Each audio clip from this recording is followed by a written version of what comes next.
Isang mainit na hapon, pag-uwi mula sa overtime, pakiramdam ko ay wasak ang aking katawan.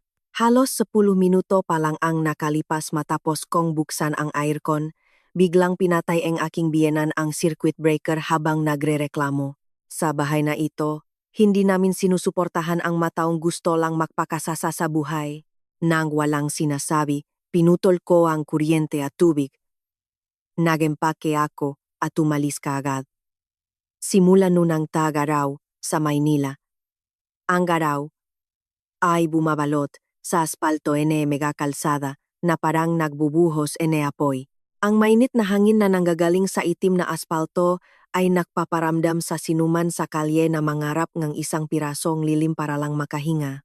Nang hapong iyon, bumalik ako sa bahay nga aking biyenan sa Tondo, ang lugar na minsan kong tinawag na aking munting paraiso. Ang pangalan ko ay Carmen Valera, 32 taong gulang. At ako ay isang financial director sa isang malaking kumpanya. Ang aking asawa, si Alejandro Ramos, ay isang sales employee sa Iberico Materials Incorporated. Ang aking biyenan, si Aling Pilar Navarro, ay mas mahal ang kanyang anak kaysa sa ginto, ngunit bawat salita na kanyang sinasabi sa akin ay laging matalim tulad ng tinik.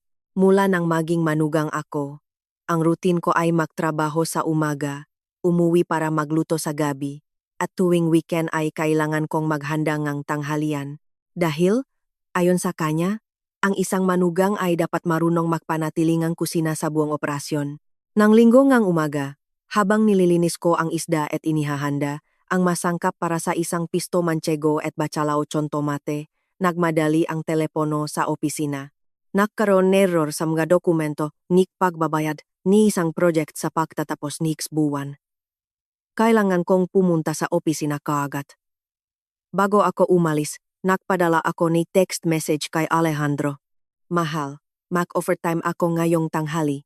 Baka gabihin ako. Pakikain mo na kayong nanay mo. Ako na lang ang maglilikpit mamaya. Lumabas ang message na read, ngunit walang tugon. Mula umaga hanggang halos 12 ng tanghali, umupo ako sa meeting room, abala sa pagwawasto ng datos at pagtawag sa mga kliyente. Ang tiyan ko ay tanging isang basong kape lang ang laman. Paglabas na opisina, ang matinding init ng araw ay nakdulot sa akin ng sakit ng ulo. Ang aking damit ay nakadikit sa likod ko dahil sa pawis, at kumukulo ang tiyan ko. Dumating ako sa bahay bandang 12:10. Pagbukas kong pinto, sinalubong ako ngamoy ngang bacalao at pisto. Sa kainan, si Aling Pilar at Alejandro ay halos tapos ng kumain. Sa mesa, sa plato ang isda, tanging ang ulo na lamang ang natira. Ang serving dish ng pisto ay malamig na, at tanging ilang piraso ng tinapay na lamang ang natira. Ang aking rasyon ay inilagay sa isang maliit na mangkok sa isang sulok ng mesa, ganap na malamig. Tumingala si Aling Pilar nang hindi nagtatanong kung pagod ako o gutom. Ibinagsak niya ng malakas ang kubyerto sa mesa. Sa oras na ito ka palang makauwi. Tuwing weekend, ang mga normal na tao ay tumutulong sa kusina. Ikaw naman, nagliliwaliw ka mula umaga. Sa edad ko, kailangan ko pa ring magluto para kay Alejandro. Para kang nangungupahan kaysa manugang, naramdaman ko ang buhol sa aking lalamunan. Nakpadala ako ang mensahe kay Alejandro mula umaga. Nakaroon emergency sa opisina, kaya kailangan kong mag-overtime. Magpapalit lang, ako ngang damit sandali, pagkatapos ay lilikpitin ko ang mesa at mahuhugas ang pinggan. Napatawa siya ng mapakla. Overtime? Overtime? Ilang euro ba ang sweldo mo sa opisina para maramdaman mong hawak mo na ang buong mundo? Pinapabayaan mo ang magawain sa bahay? Kailangan pang mamagitan ang biyenan mo. Kumilos ka na parang malaking bagay ang ginawa mo. Tumingin ako kay Alejandro. Nakatingin lang siya sa baba, abala sa pagtanggal ngang mabuto ngang isda ng hindi nagtataas ng ulo. Inasahan ko lang na sasabihin niya ang isang salita. Nakukumpirmahing inabisuhan ko siya, ngunit nanatili siyang tahimik. Nakaramdam akong sakit, hindi dahil sa sawe, kundi dahil ang taong mahal ko ay hinayaan akong mapahiya sa ganoong paraan. Ayoko nang makipagtalo. Natatakot akong baka umiyak ako. Sa bahay na ito, Ang mga luha ko ay walang halaga. Yumuko ako. Sige. Magpapalit lang ako ng damit at babalik kaagad. Napasinghap si Aling Pilar. Tandaan, huwag kang babalik at makukulong kaagad sa kwarto na parang isang markesa. Ang bahay na ito ay hindi tinatanggap ang mga taong gusto lang ng kaginhawaan. Lumakpas ako sa mesa ng kainan, nakatingin sa aking plato ng malamig na pagkain sa sulok. Ang malamig na pagkain ay maaring initin, ngunit ang isang pusong lumamig na, paano mo pa ito initin muli? Binuksan ko ang pinto ng kwarto. Iniwan ko ang aking bag sa upuan. Ang kwarto ay naramdaman na masikip at mainit. Pinunasan ko ang pawis sa aking iniisip sa aking sarili na kailangan ko lang ng sandali para mawala ang aking pagkahilo. Pagkatapos ay lalabas ako. Umupo ako sa gilid ngama. Tinatanggal ang aking nga sapatos na may takong na masakit sa akin. Ang pawis ay bumaba sa aking batok. Binabasa ang kwelyo nga aking damit. Mula sa labas, naririnig ko si Aling Pilar na naglilikpit ng mapinggan ng padabo na parang gusto niyang ipaalam sa akin na galit pa rin siya. Kinuha ko ang remote sa mesa at binuksan ang aircon. Malumanay na umugong ang tunog ng motor at dahan-dahang bumaba ang sariwang hangin. Sandali lang, sabi ko sa sarili ko, wala akong intensyon na magpahinga o tumakas sa mga gawain sa bahay. Kailangan ko lang mawala ang sakit ng ulo, magpalit ng damit, at pagkatapos ay maghugas ng pinggan tulad ng dati. Ang aircon na iyon ay binili ko pagkatapos ng renovation ng bahay 2 taon na ang nakalipas. Noong panahong iyon, napakainit ng aming kwarto. Nagrereklamo si Alejandro na hirap siyang matulog. Lihim akong kumuha ng para mula sa aking iPhone para bumili ng bagong appliance. Ngunit ipinagmalaki ni Aling Pilar sa mga kapitbahay na matagumpay ang kanyang anak at napaka-attentive sa pamilya. Hindi pa naglilipas ang 10 minuto mula nang buksan ko ang aircon. Biglang may narinig na click at huminto ang sariwang hangin. Nakita ko na bukas pa rin ang ilaw sa kwarto. Sa sala, naririnig pa rin ang telebisyon. Umikot pa rin ang ventilador. Ibig sabihin hindi ito brownout. Binuksan ko ang pinto at lumabas. Sa tabi mismo ng electrical panel sa pasilyo, nakatayo si Aling Pilar na naka-cross arms. Sa panahon ng renovation ng bahay, ako mismo ang humiling sa electrician na maglagay ng hiwalay na circuit breaker para sa aircon ng bawat kwarto. Hindi ko kailanman naisip na ang kaginhawaan na nilikha ko para sa pamilya ay magiging sandatangang aking biyenan para ipitin ako. Ngayon, tiningnan ako ni Aling Pilar mula ulo hanggang paa. Kararating mo lang sa bahay at pumasok ka na sa kwarto para buksan ang aircon. Walang hugas na pinggan, walang likpit na mesa. Nagluto lang ang biyenan mo para sa asawa mo at abala ka na sa pagpapalamig. Ang bahay na ito ay hindi sumusuporta sa mga babaeng magastos na tulad mo. Ikinuyom ko ang aking mga kamao sa pinto. Binuksan ko lang sandali para hindi ako mahilo. Buong araw akong nag-overtime sa init na ito. Pagkatapos kong magpalit, lilingpitin ko na ang lahat. Tumawa siya ng walang saysay. Ano ngayon kung nag-overtime ka? Ang kahalagahan ng isang babae ay wala sa kanyang posisyon sa labas, kundi sa kanyang kusina sa loob ng bahay. Ang bill nga, kuryente na iyan ay galing sa pawis ni Alejandro, hindi para humiga ka sa ilalim nga aircon na parang reyna. Nasasakal ako sa aking dibdib nang marinig iyon. Ang bill ng kuryente bawat buwan ay automatikong binabayaran mula sa aking account. Ang induction cooker na ginagamit niya sa pagluluto, ang microwave na binubuksan niya, maging ang bombilya sa kanyang ulo, lahat ay binayaran ko. Ngunit kung sasabihin ko iyon, magagalit si Alejandro dahil mapapahiya siya. Lumabas si Alejandro sa kanyang kwarto na hawak pa rin ang telepono. Tama ang sinasabi ni nanay. Carmen, kararating mo lang. Likpitin mo ang mesa at tulungan mo si nanay. Maari mo nang buksan ang aircon mamaya. Hindi ito dapat paktalunan.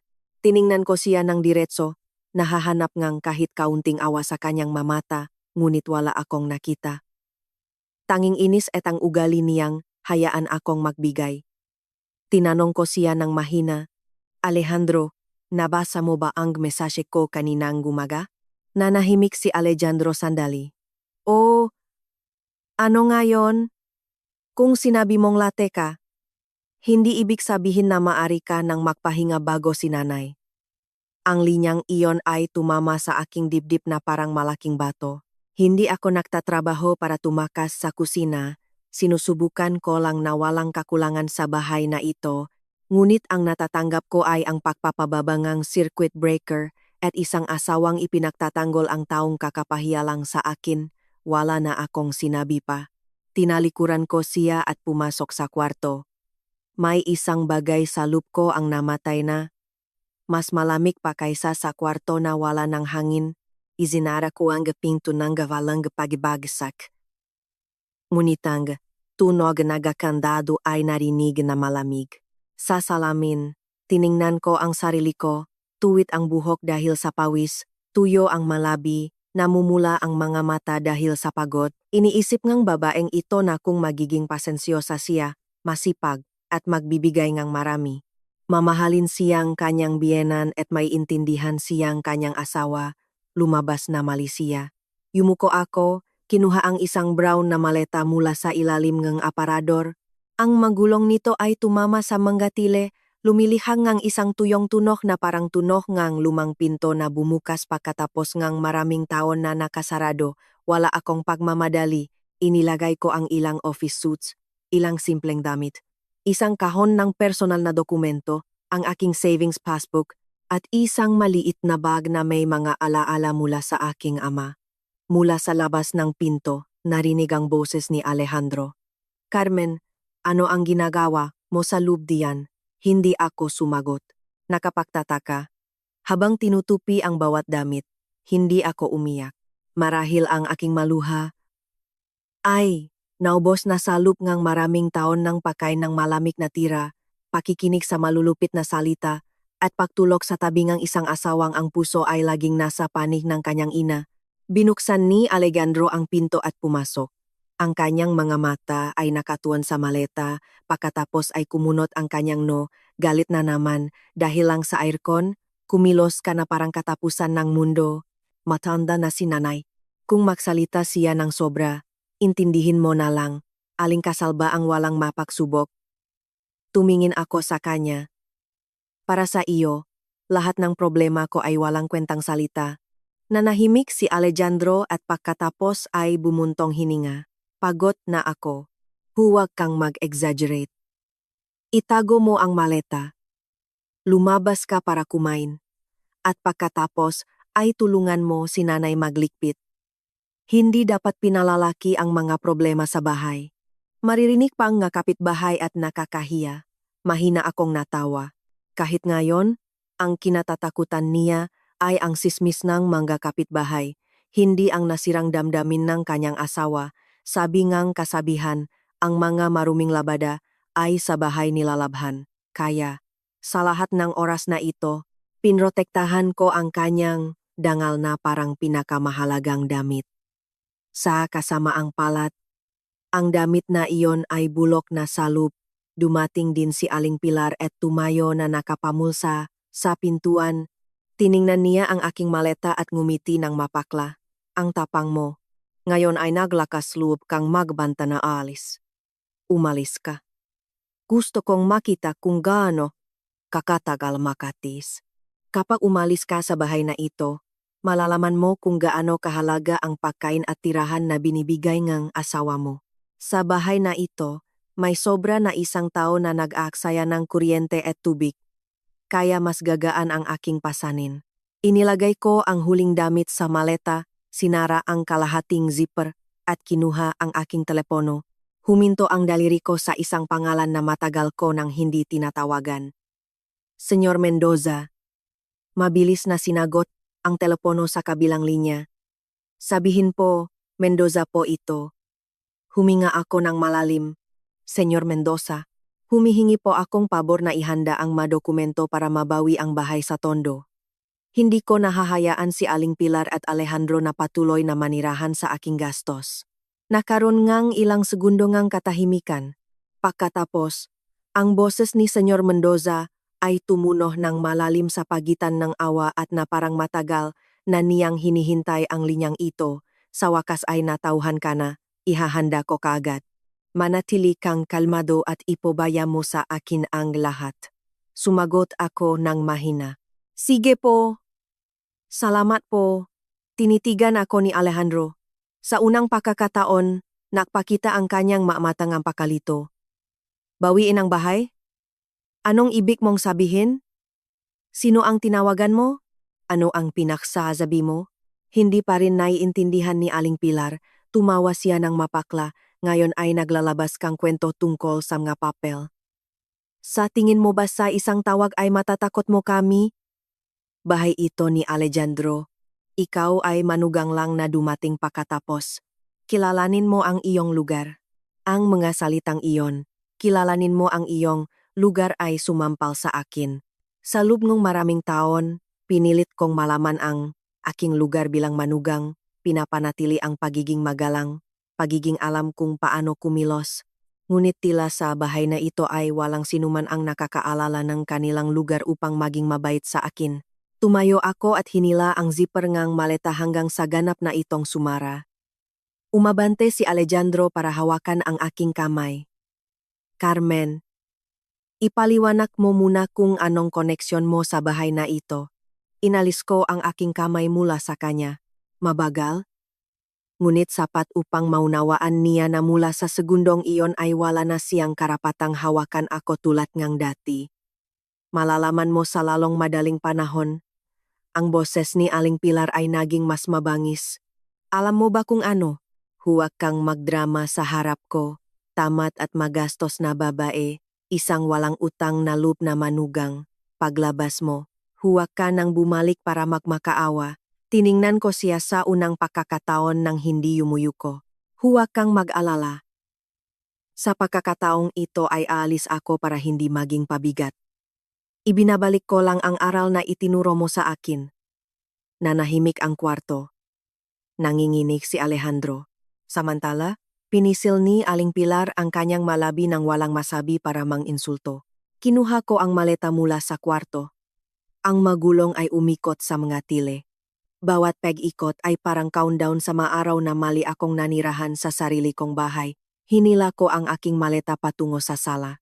Ang tunog ay malinaw sa gitna ngang nakakasakal na katahimikan. Sa mesa ngang kainan, ang aking malamig na plato ay naiwan pa rin sa sulok. Bilang paalala na sa bahay na ito, ang aking bahagi ay laging mga tira. Sinundan ako ni Alejandro. Ang kanyang mukha ay nagsimulang mamutla. Carmen, huwag mong gawin ito. Kung may problema, umupo tayo at pag-usapan ng sibilisado. Ang pakuhang maleta ng ganyan. Ano ang isipin ng mga kapitbahay kung makita kanila? Huminto ako at tiningnan siya. Mas takot ka pa rin na makita ka nga kapitbahay kaysa sa paghihirap ng iyong asawa. Kumunot ang nuni Alejandro, pinababa ang boses. Sinabi ko na sa iyo na ang problema ay maliit lang. Pinatay lang ni nanay ang aircon sandali. Kumilos ka na parang pinalayas ka sa bahay. Lumabas si Aling Pilar sa kainan na hawak pa rin ang basahan. Hinamon niya ako, huwag mong gawing dahilan ang circuit breaker para sa drama. Ako ang ina sa bahay na ito. Kung makita kong may nag-aaksaya, pinapatay ko.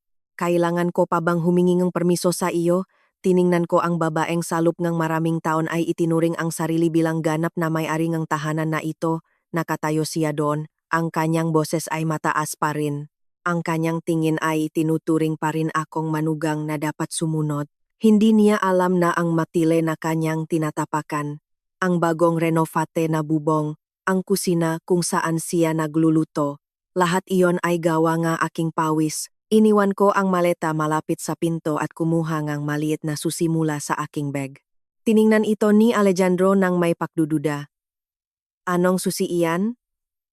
Hindi ako sumagot. Naglakad ako ng diretso patungo sa pangunahing electrical panel malapit sa pasilyo.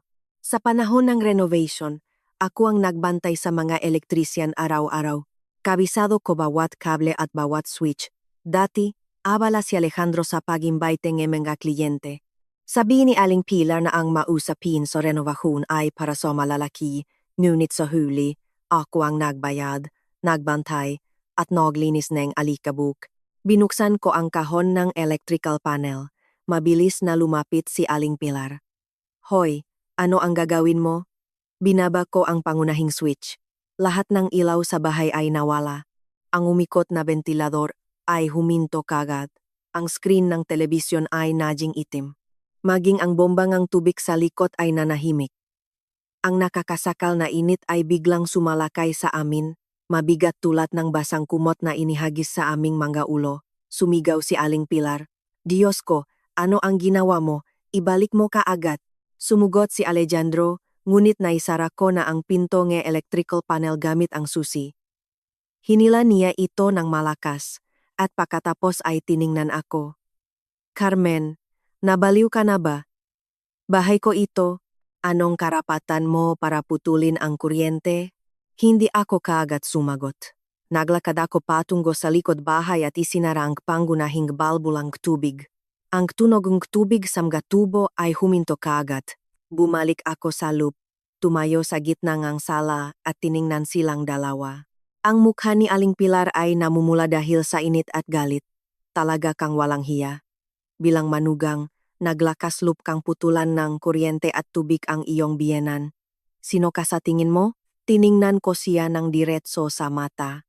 Ang boses ko ay napakakalmado. Ako ang taong nagbabayad eneg bill enega kuryente. Tubig, renovation enega, bahay, at ang aircon na pinatay mo lang.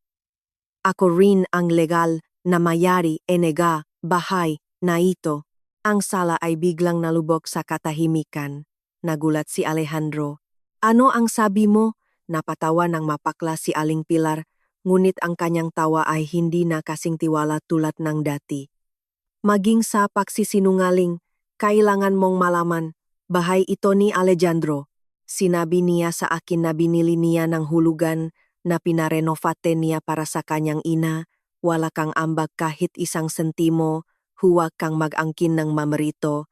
Niliko ko ang aking ulo patungo kay Alejandro. Ang kanyang mukha ay lalong namumutla. Alam niyang perpektong hindi kailanman nakapangalan sa kanya ang bahay na ito. Alam din niya na bago kami ikasal, sinabi ko sa kanya na iniwan ako ng aking amangang isang lumang bahay sa Tondo, ngunit hiniling niya sa akin na huwag sabihin sa kanyang ina sa takot na baka makaramdam siya ng inferiority dahil wala pa ring pag-ari ang kanyang anak. Sumang-ayon ako, napakatanga ko.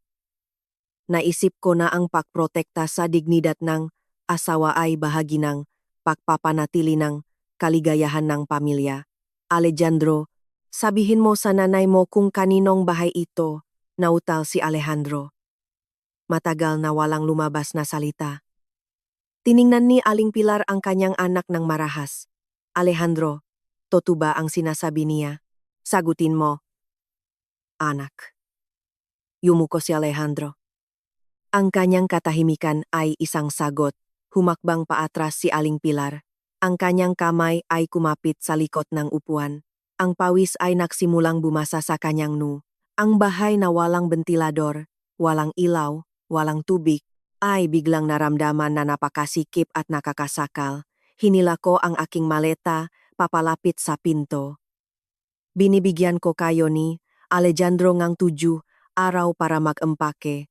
Simula ngayon, hindi na ako magbabayad ng kahit isang sentimo pa para sa kuryente, tubig, pagkain, utang, o anumang iba pang gastos sa bahay na ito.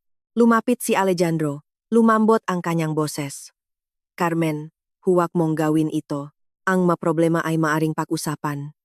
Tayo, bilang mag-asawa, ay maaring pag-usapan ng dahan-dahan.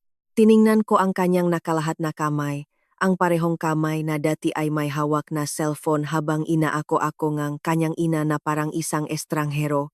Huli na ang lahat. Nanginginig ang boses ni Aling Pilar.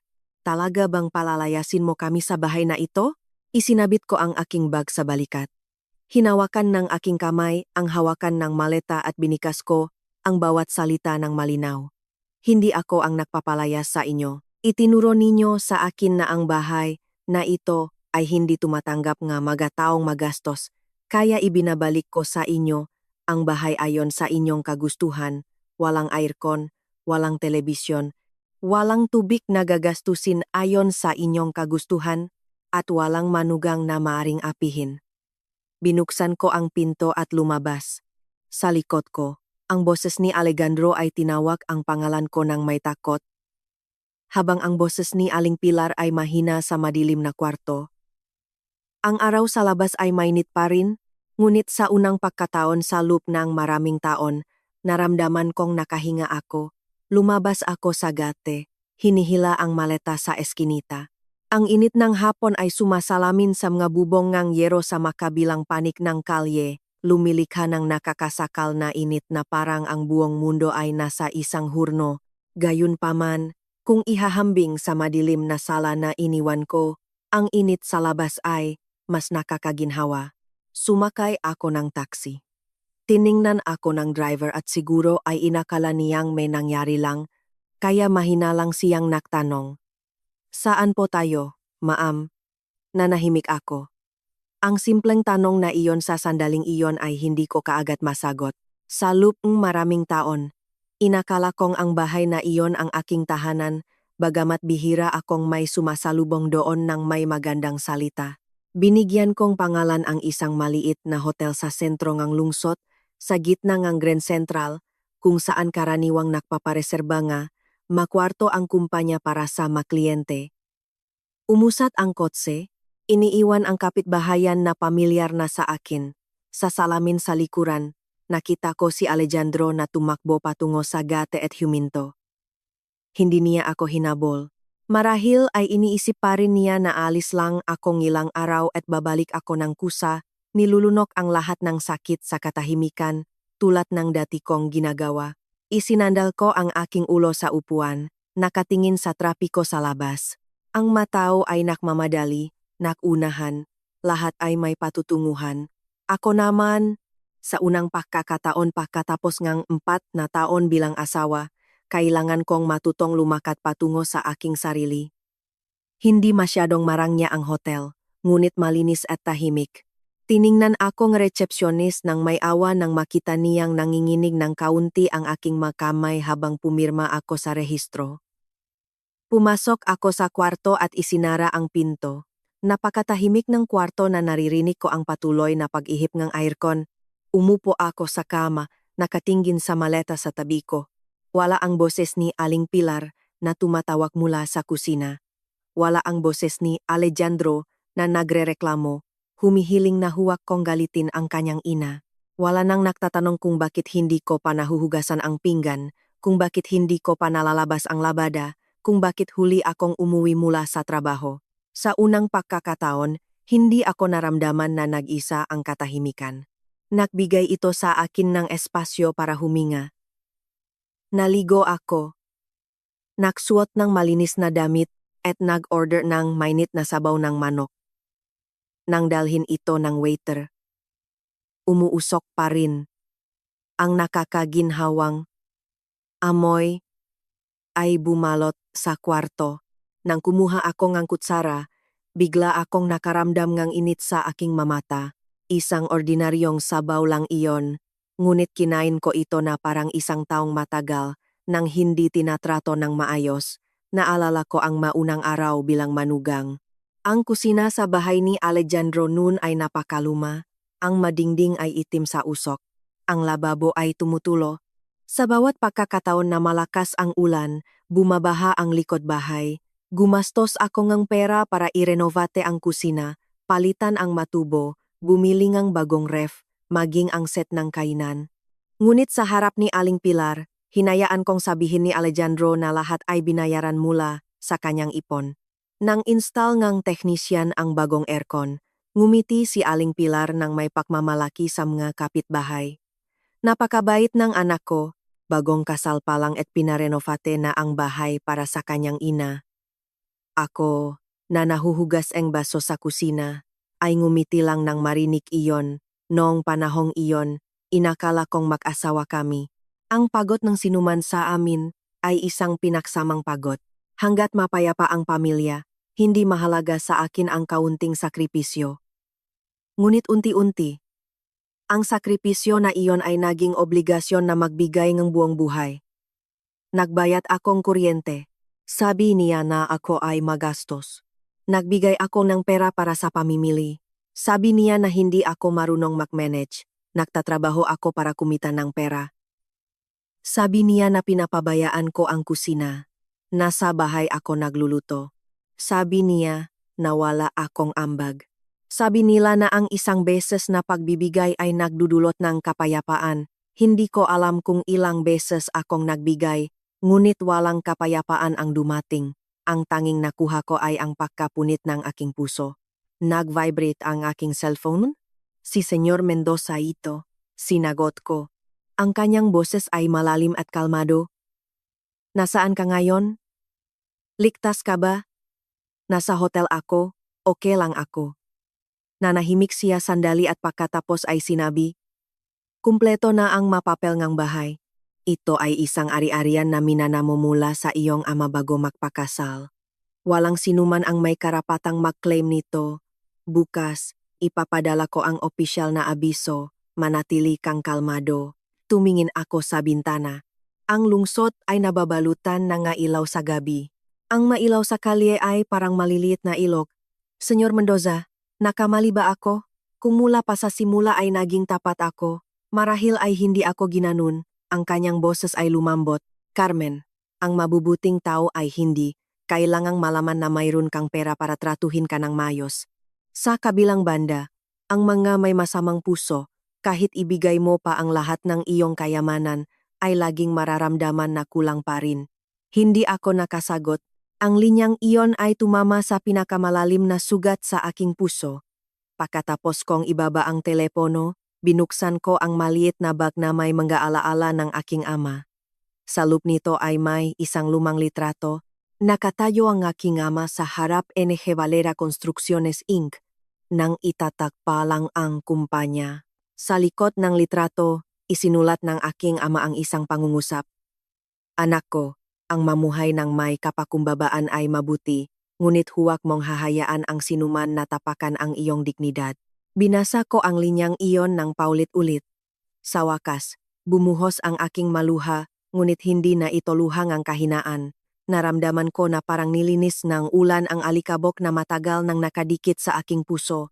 Tinanggal ko ang singsing mula sa aking singsingan. Ang singsing ay nag-iwan ng maputlang marka, tulad ng bakas ng ngataon na inakala kong mayroon akong pamilya. Iniwan ko ang singsing sa mesa sa tabi ngang walang laman na mangkok ngang sabaw. Nang gabing iyon, hindi ako nakatulog. Kaagad akong humiga, nakikinig sa regular na pag-ugong ng aircon. Hindi na ako nakaramdam ng pagkakasala sa pagtatamasa ng malamig. Hindi na ako natatakot na papatayin ang circuit breaker. Wala ng obligasyon na maghintay ng pahintulot para alagaan ang sarili ko. Sa labas, mainit pa rin sa Maynila, ngunit sa loob ngang aking puso ay may bagong pintong nabuksan. Nagising ako nang sumikat ang sikat ng araw sa siwang ng kurtina, lumilihang ang sinangang dilaw na ilaw sa sahig. Nang gabing iyon ay hindi ako nakatulog ng mahimbing, ngunit nakakagulat.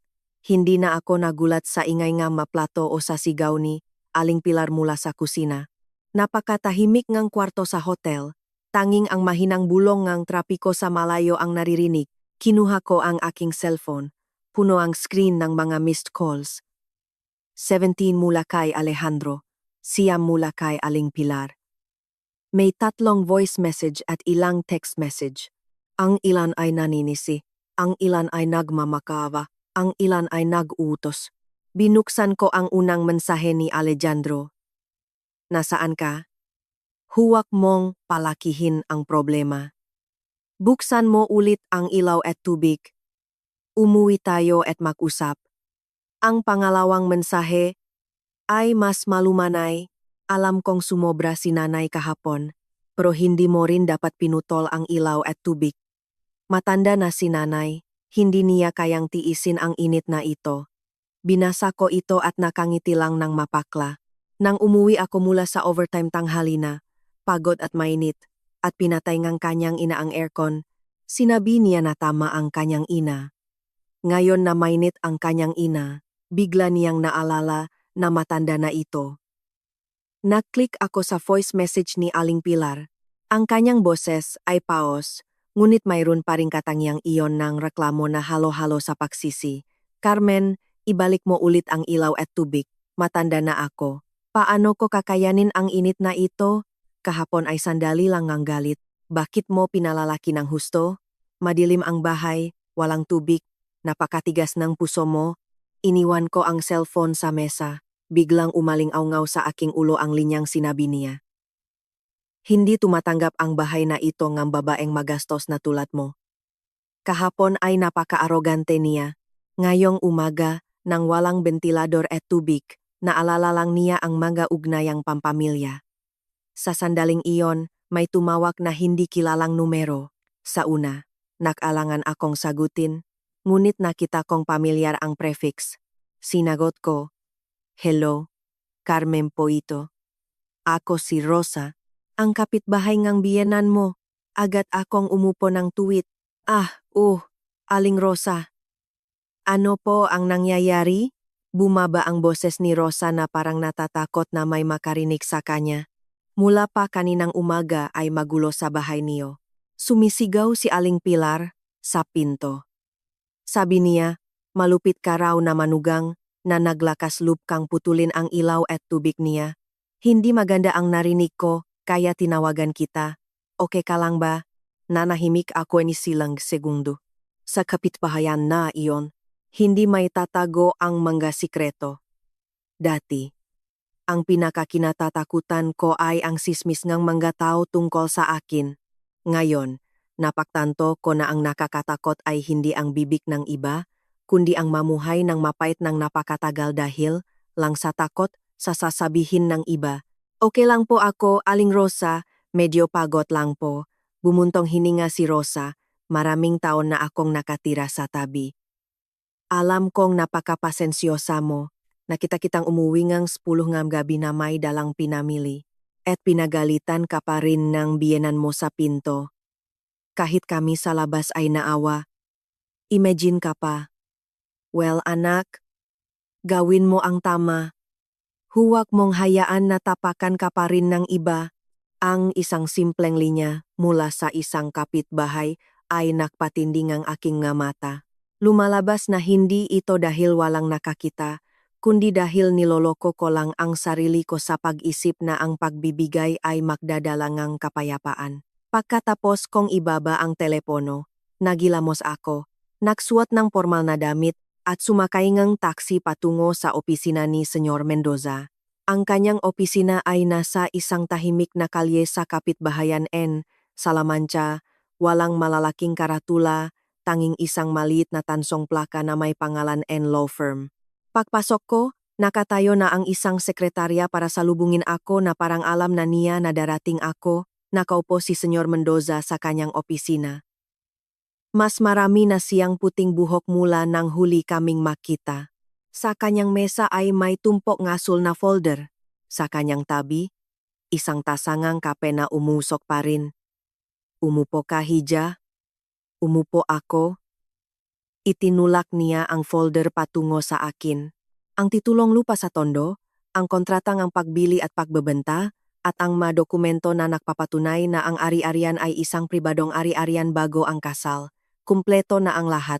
Binuksan ko ito at tiningnan. Ang pangalan ko ay malinaw na nakasulat sa bawat pahina. Carmen Valera, hindi Alejandro Ramos, hindi Pilar Navarro. Gayunpaman, sa loob ngang maraming taon, nanirahan ako sa sarili kong bahay bilang isang panauhin. Tiningnan ako ni Senyor Mendoza ng may malambing na boses. Ipapadala ko ang formal na abiso ngang pagpapaalis kay Alejandro at sa kanyang ina. Ang 7 araw, napalugit para mag-empake ang kanilang gamit ay higit pa sa makatwiran. Tungkol sa diborsyo, kung nagdesisyon ka na, ihahanda ko ang petisyon. Dahan-dahan akong tumango. Gusto kong magdiborsyo. Ang pagbikas ng mga salitang iyon ay nagdulot ng sakit sa aking puso. Sa huli, si Alejandro ay minsan ang taong minahal ko, ang taong akala ko ay sasamahan ako sa buong buhay ko, Ngunit ang pagmamahal sa isang tao ay hindi nangangahulugang kailangan mong hayaan na tapakan kang buong pamilya niya. Naglagay si Senyor Mendoza ng isang power of attorney sa harap ko. Pirmahan mo dito. Mula ngayon, ako na ang bahala sa lahat ng usapin tungkol sa bahay na ito. Hindi mo na kailangang pakinggan ang kanilang mga kabastusan. Kinuha ko ang panulat. Medyo nanginginig ang aking kamay, ngunit malinaw ang aking pirma. Tiningnan ni Senyor Mendoza ang pirma at sinabi ng mahina, Carmen, ang pagbawi sa iyong bahay ay tama, ngunit tandaan mong alagaan ang iyong puso. Huwag mong hahayaan na gawin kang katulad nila ang sakit. Tumingin ako sa bintana. Ang tanghali ay muling nakakapasong, binabalot ang kalyeng nakakasilaw na liwanag. Dati, inakala kong kailangan kong tiisin ang init, ang sakit, ang malulupit na salita para mapanatili ang isang tahanan, ngunit ngayon, napagtanto ko na ang tunay na tahanan ay hindi isang kahangahangang gusali, kundi isang lugar kung saan hindi ka kayang saktan nga tao. Inilagay ko ang mga kopya ng mga dokumento sa aking bag. Nag-vibrate ulit ang aking cellphone. Sa pagkakataong ito ay si Alejandro. Tiningnan ko ang screen ng ilang segundo at pagkatapos ay inilagay ang telepono ng nakaharap. May mga tawag na kung sasagutin ay lalamya lamang ako. At pagkatapos ng maraming taon ng pagiging mahina, sa wakas ay kailangan kong matutong mahalin ang sarili ko muna. Naglagay pang ang kape si Senyor Mendoza sa akin. Ang amoy sa tahimik na kwarto na iyon ay nagpakalma sa akin ng kaunti.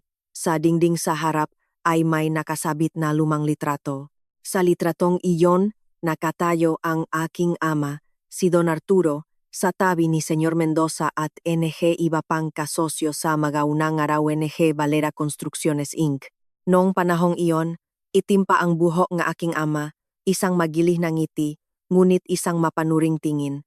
Tiningnan ko ang litratong iyon ng matagal. Sinabi sa akin ng aking ama minsan, may dalawang bagay sa buhay na hindi dapat ipinapakita ng basta-basta. Ang pra at ang mga sugat. Ang pagmamayabang ng pra ay makaakit ngang kasakiman.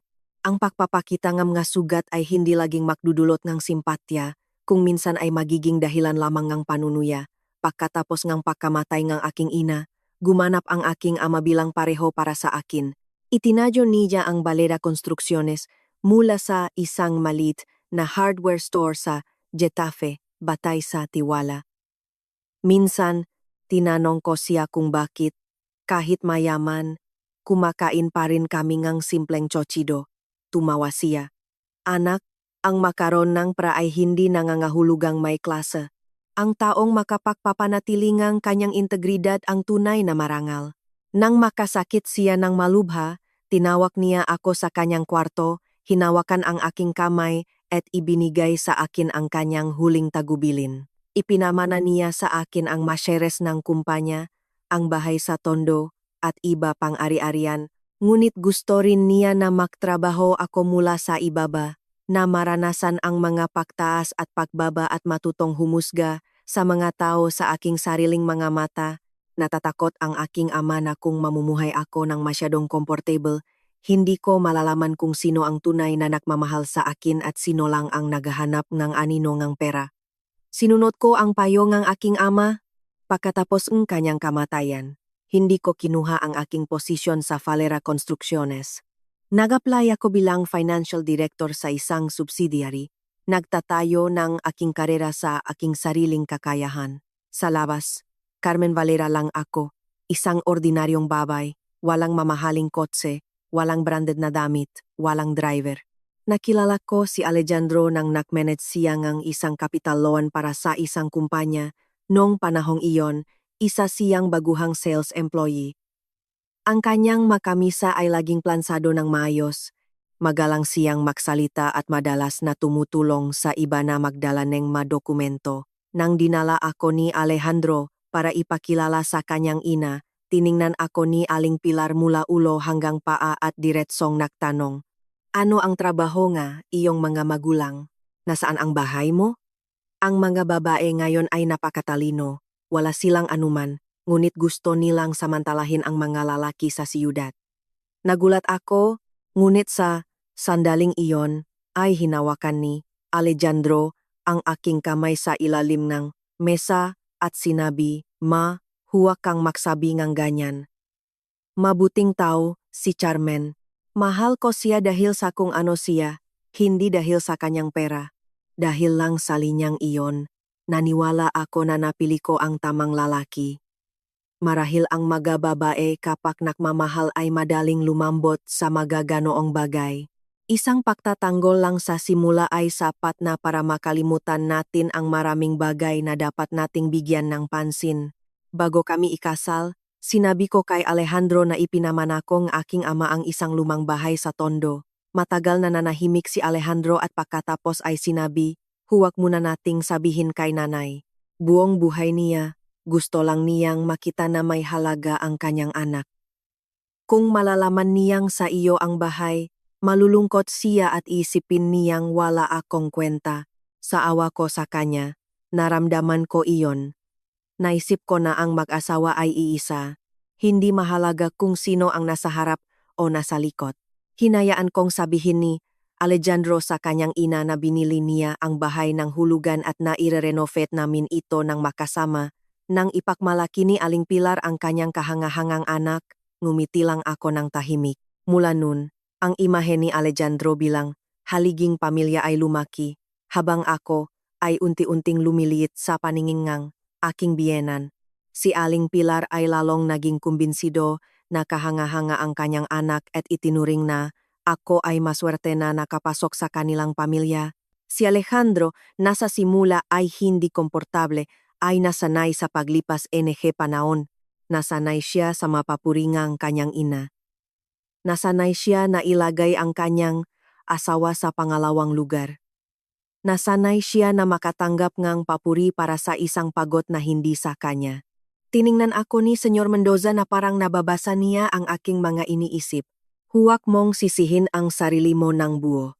Itinago mo ang iyong pagkakakilanlan dahil gusto mong mamuhay ng may katotohanan. Ang magumawa sa iyong masama ay gumawang kanilang sariling desisyon. Yumuko ako at hinawakan ang gilid ng tasa, ngunit sana ay napansin ko kaagad. Bumuntong hininga si Senyor Mendoza. Sinuman na nasaktan ay nagnanais na sana ay naging mas matalino sila mula sa simula, ngunit hindi tayo tinuturuan ng buhay hanggang sa maranasan natin ito. Ang mahalaga ay pagkatapos mong matuto, huwag mong hahayaan ang iba na hilahin ka sa parehong hukay. Ang linyang iyon ay nagpaalala sa akin sa aking ama. Sabi nga aking ama na kahit gaano kahusay mong itago ang isang bulok na bagay, sa huli ay lalabas ang amoy. Hindi ko lang inasahan na kapag lumabas ang amoy na iyon, ang puso ko ang unang masaksak, muling tiningnan ko ang dokumento. Ang pangalan ni Carmen Falera ay malinaw na nakasulat. Hindi na ako ang anino sa likod ni Alejandro Ramos o ang manugang na tinawag ni Aling Pilar na magastos o ang babaeng kailangang magmakaawa ng ilang minuto ng aircon pagkatapos mag-overtime. Ako ang anak ng aking ama na nagtatrabaho sa kanyang sariling pagod, na nagdadala ng lahat ng mag-isa at ngayon ay kailangang bumangon sa kanyang sariling lakas. Sa daan pabalik sa hotel, mula sa opisina ni G. Mendoza, dumaan ako sa isang hanay nga, mangga puno na ang makulay ube na bulaklak ay nahulog sa lupa. Ang araw ay mainit pa rin, ngunit ang aking puso ay hindi na naramdaman na nasusunok tulad ng nakaraang araw. Marahil kapag alam ngang isang tao kung sino siya, hindi siya madaling yumuko sa mga insulto ng iba. Nang hapong iyon, bumalik ako sa hotel na may tumpok nga dokumento sa aking kamay. Mainit pa rin sa Maynila, ngunit ang aking puso ay malamig sa ibang paraan, hindi dahil sa aircon, kundi dahil sa damdamin na bumabalot sa iyo kapag nagsimula kang magduda sa lahat na iyong pinaniniwalaan. Binuksan ko ang laptop at nag-login sa joint bank account na aming pinagsasaluhan. Ako ang nagbukas ng account na iyon. Si Alejandro ay mayroon lamang karagdagang card, dati, tuwing nakikita kong nababawasan ang balanse. Iniisip kong kailangan niya ngang pera para mag-imbita ngang kliyente. Bumili ngang regalo para sa makasosyo o tulungan ang kanyang ina. Hindi ako kailanman nagtanong sa takot na masira ang tiwala sa pagitan namin ngunit ngayon ay sira na ang tiwala na iyon. Sinuri ko ang bawat transaksyon. Mayroong isang malaking halaga ngang paglilipat mga isang linggo na ang nakalipas. Hindi malinaw ang layunin, personal na gastos. Ang tumanggap ay isang jewelry store sa kapitbahayan ng Salamanca. Sumakit ang puso ko. Hindi kailanman ako binilhan ni Alejandro anuman doon. Ang aming singsing sa kasal ay isang simpleng gintong singsing lamang na kung saan ako pa ang naglagay ng pera. Tumawag ako sa isang kakilala na nagtatrabaho sa financial sector para hilingin na imbestigahan ito. Sa loob ng wala pang isang oras, ipinadala sa akin ng taong iyon ang litrato ng resibo, isang singsing na may diamante na nakakahalaga ng 10,000 euro. Ang pangalan ng taong kumuha ng item ay si Lucia Montes. Natihilan ako sa harap ng screen. Hindi pamilyar sa akin ang pangalan na iyon. Narinig ko minsan si Alejandro na binabanggit. Si Lucia bilang isang matandang kaibigan sa universidad na ngayon ay nagtatrabaho sa isang real estate company. Minsan, umilaw ang kanyang telepono sa hating gabi. Nakita ko ang panggalang na Project Lucia sa screen. Agad na inagaw ni Alejandro ang telepono, tumatawa ng kinakabahan at sinabing nakamali lang ng pagpapadala ng mensahe ang isang kliyente. Nung panahong iyon, naniwala ako sa kanya. Naalala ko ang manggagabing nakatanggap siyang matawag sa balkonahe. Napakababang ang kanyang boses, ngunit lumambot ang kanyang tono. Napakaiba sa tuwing nakikipag-usap siya sa akin. Naalala ko ng ilang beses na ang kanyang makamisa ay amoy matamis at malakas na pabangong babae. Sinabi niya sa akin na nakasama niya ang isang kliyente sa isang mataong restoran at dumikit ang amoy. Naniwala din ako sa kanya. Isang araw, si Aling Pilar, habang naglilinis na hulay sa kusina, biglang nagsabi, "Maraming babae sa labas ang mas marunong kumilos kaysa sa iyo sa mga lalaking tulad ni Alejandro. Alagaan mong mabuti ang asawa mo. Huwag mong isipin na ligtas ka na dahil lang sa may papel kang kasal." Noong panahong iyon, inakala kong galit lang siya sa akin at sinasabi niya iyon ng sadya para saktan ako. Ngayon ay naiintindihan ko na ang lahat, marahil ay marami siyang nalalaman kaysa sa ipinapakita niya. Binuksan ko ang lumang photo gallery sa aking cellphone, kung saan nakatago ang ilang litrato na hindi sinasadyang ipinadala sa akin ni Alejandro. Sa isang litratong isang party, ang refleksyon sa isang salamin sa sulong ng kwarto ay nakpakita ngang anino ngang isang babae na nakasuot ng pulang damit na nakaupo ng napakalapit sa kanya. Dati ay tinatawanan ko ang aking sarili sa sobrang pagiging walang tiwala. Lumalabas na ang mababay minsan ay hindi walang tiwala, kundi ang kanilang puso ay narinig na ang sinusubukan ng lohika na patahimikin. Hindi lang pinayagan ni Alejandro na apihin ako ngang kanyang ina, kundi ginamit din niya ang aming makasamang pera para bilhin ang isang singsing para sa ibang babae. Samantala, ako kahapon tanghali ay binuksan ang aircon ng wala pang 10 minuto pagkatapos mag-overtime at tinawag na akong magastos. Nang isipin ko iyon, natawa ako. Isang tawa na may kasamang luha na bumuhos sa keyboard ng laptop. Toto na sa mundong ito ay may mga bagay na parang biro, ngunit ang sakit ay toto.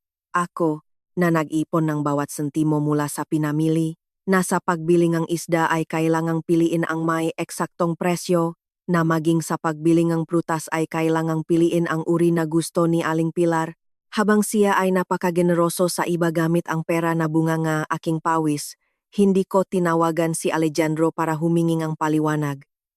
Hindi ko rin hinanap si Lucia Montes para harapin siya. Lampas na ako sa edad na kailangang sumigaw sa kalye para patunayan ang aking estado bilang lehitimong asawa. Kapag ang isang babae ay niloko, kung nananatili pa rin siyang may katinuan, ang kanyang katahimikan minsan ay mas nakakatakot kaysa sa isang bagyong galit.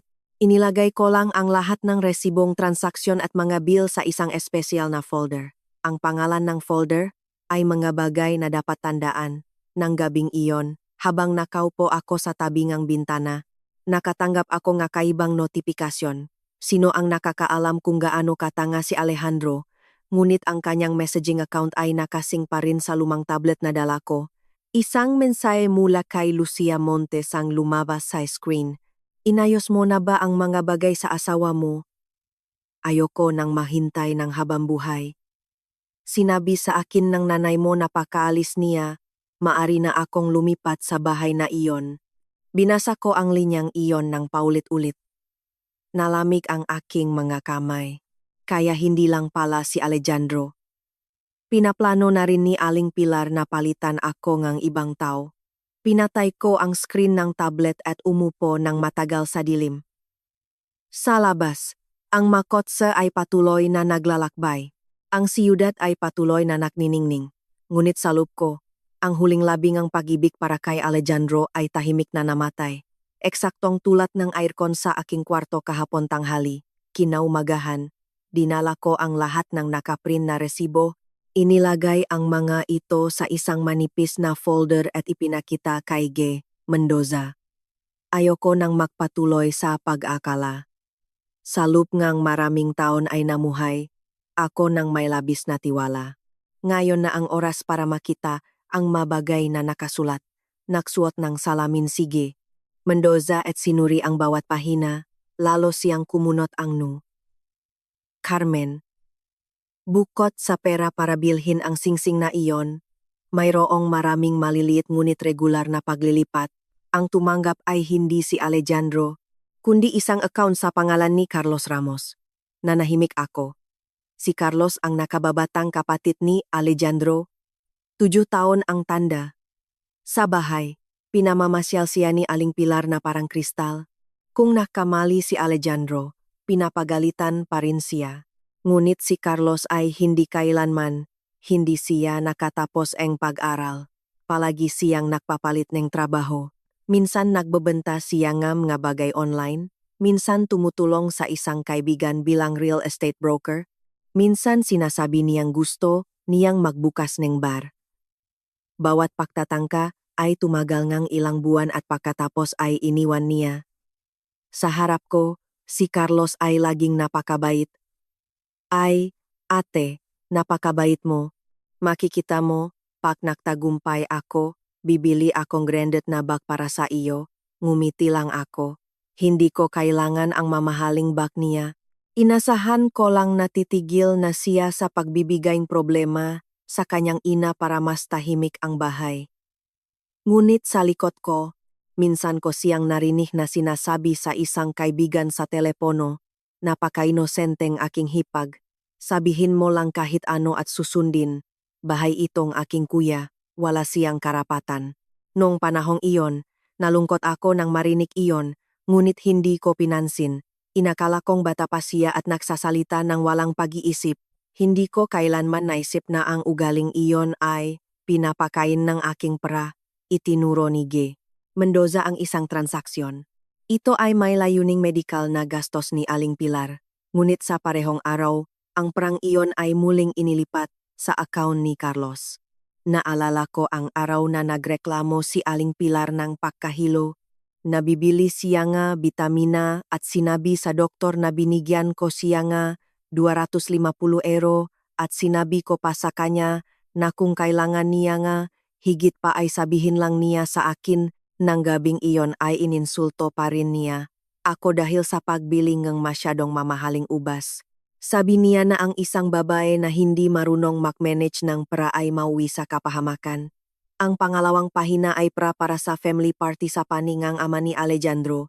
Binigyan ko siyang 500 euros para makapahandang magandang handaan, ngunit nang araw na iyon ay tanging murang nilaga, tortilla, at ilang pampalamig lang ang inihanda.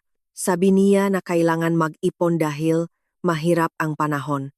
Ang natitirang pera ay inilipat din kay Carlos. Ang pangatlong pahina ay ang pera para ayusin ang bubong ng patio. Naalala kong perpektong hindi kailanman inayos ang bubong. Patuloy pa rin itong tumutulo. Kapag umulan ay kailangan ko pa ring maglagay ng timba, ngunit nawala din ang pera.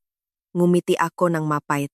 Kaya sa lahat ng oras na ito, tuwing kulang ang pera sa bahay, pinapagalitan ako dahil sa pagiging magastos. Lumalabas na ang pera ay napunta sa ibang lugar. Ngayon ay malinaw na ang lahat. Tiningnan ako ni G. Mendoza nang may awa. Sa sandaling iyon ay tumunog ang aking cellphone na may hindi kilalang numero. Inilagay ko sa speaker.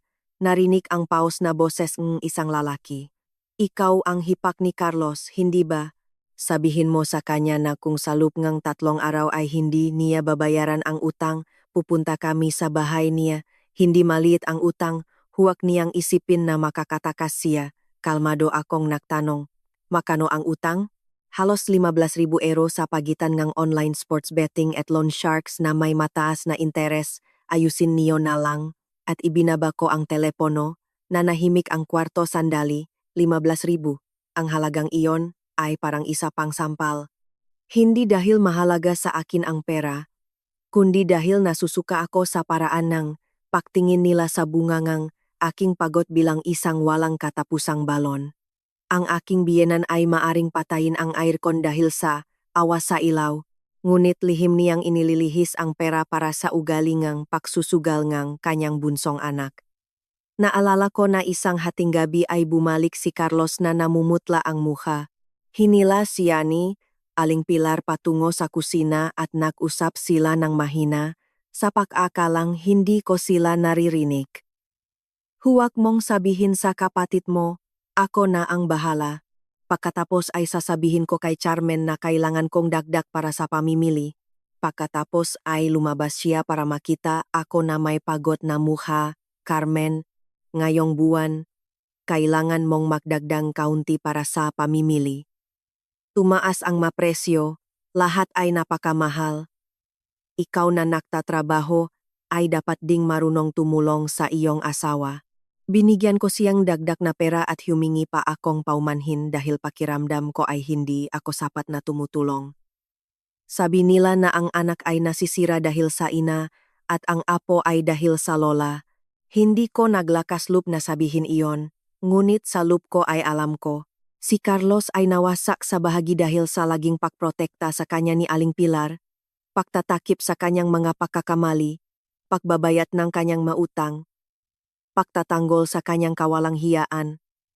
Habang ako, na nakpupuno nga mabutas na iyon, ay tinawak na magastos. Nang hapong iyon ay nakpadala ako ngang maikling mensahe kay G. Mendoza. Simula ngayon, binabawi ko ang lahat ng tulong pinansyal sa pamilya ni Alejandro. Ang may utang, magbayad. Ang naktanim ay umani. Pagkatapos ipadala ang mensahe na iyon, naramdaman kong payapa ang aking puso. Wala akong kasiyahan o awa, kundi pagkatapos ang maraming taon ang pagiging anino na lihim na sumusuporta. Sa wakas ay umalis ako upang hayaan ang bahay na iyon na pasanin ang sarili nitong pasanin. Pagkatapos magdesisyon na putulin ang lahat ng tulong pinansyal, tumigil ako sa pagsagot sa telepono ni Aling Pilar. Ang matawag mula kay Alejandro ay lumuwag din. Ngunit alam kong hindi ito dahil sa naiintindihan niya, kundi dahil masyado siyang abala sa isang mas malaking problema. Ang Iberico Materials Inc. Ang lugar kung saan nagtatrabaho si Alejandro ay dumadaan sa malubhang kahirapan sa pinansyal.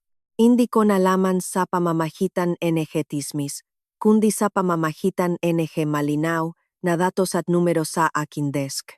Ang Iberico Materials ay dating isang reputable na supplier ng mamateryales sa konstruksyon, na espesyalista sa bakal, semento, at mga supply para sa mga proyekto ng pabahay. Ilang taon na ang nakalipas ay maayos ang negosyo, ngunit kamakailan ay mabilis silang lumawak. Nagpatong-patong ang mautang at maluwag ang pamamahala. Ang pera ay nawawala na parang tubig sa mga daliri. Si Alejandro ang responsible sa pagbebenta sa mga malalaking proyekto at napaka-proud niya sa kanyang posisyon. Pag-uwi, madalas niyang sinasabi sa kanyang ina ng may bahagyang pakmamayabang at bahagyang pagpapakumbaba, "Ma, huwag kang mag-alala. Kung makuha ko ang proyektong ito sa Falera Construcciones, ako na ang magiging manager." Nakinig si Aling Pilar na may nagniningning namga mata. Pumupunta siya sa lahat ng dako na ipinagmamalaki sa mga kapitbahay na malapit ng umangat ang kanyang anak. Nahahawakan niya ang isang malaking proyekto at magbabago ang kanyang kapalaran. Minsan ay sinabi niya sa harap ko, ang isang matalinong babae ay dapat marunong sumuporta sa asawang tulad nito. Ang makapanirahan sa isang magandang bahay salamat kay Alejandro ay isang pagpapala para sa 3 henerasyon. Sa sandaling iyon, Nahuhugas akong gulay sa kusina, naramdaman kong malamig ang tubig na dumadaloy sa aking makamay. Ngumiti lang ako ng bahagya ng walang tugon. Ang magandang bahay na iyon ay akin. Ngunit sa kanyang mamata, ako ay isang maswerteng tao lang na nakikinabang sa tagumpay ng kanyang anak. Ang proyekto kung saan inilagay ng Iberico Materials ang lahat ng kanilang pag-asa ay isang package ng supply ng material para sa bagong warehouse complex ng Valera Construcciones sa Getafe. Ang halaga ng kontrata ay lumampas sa 600,000 euro.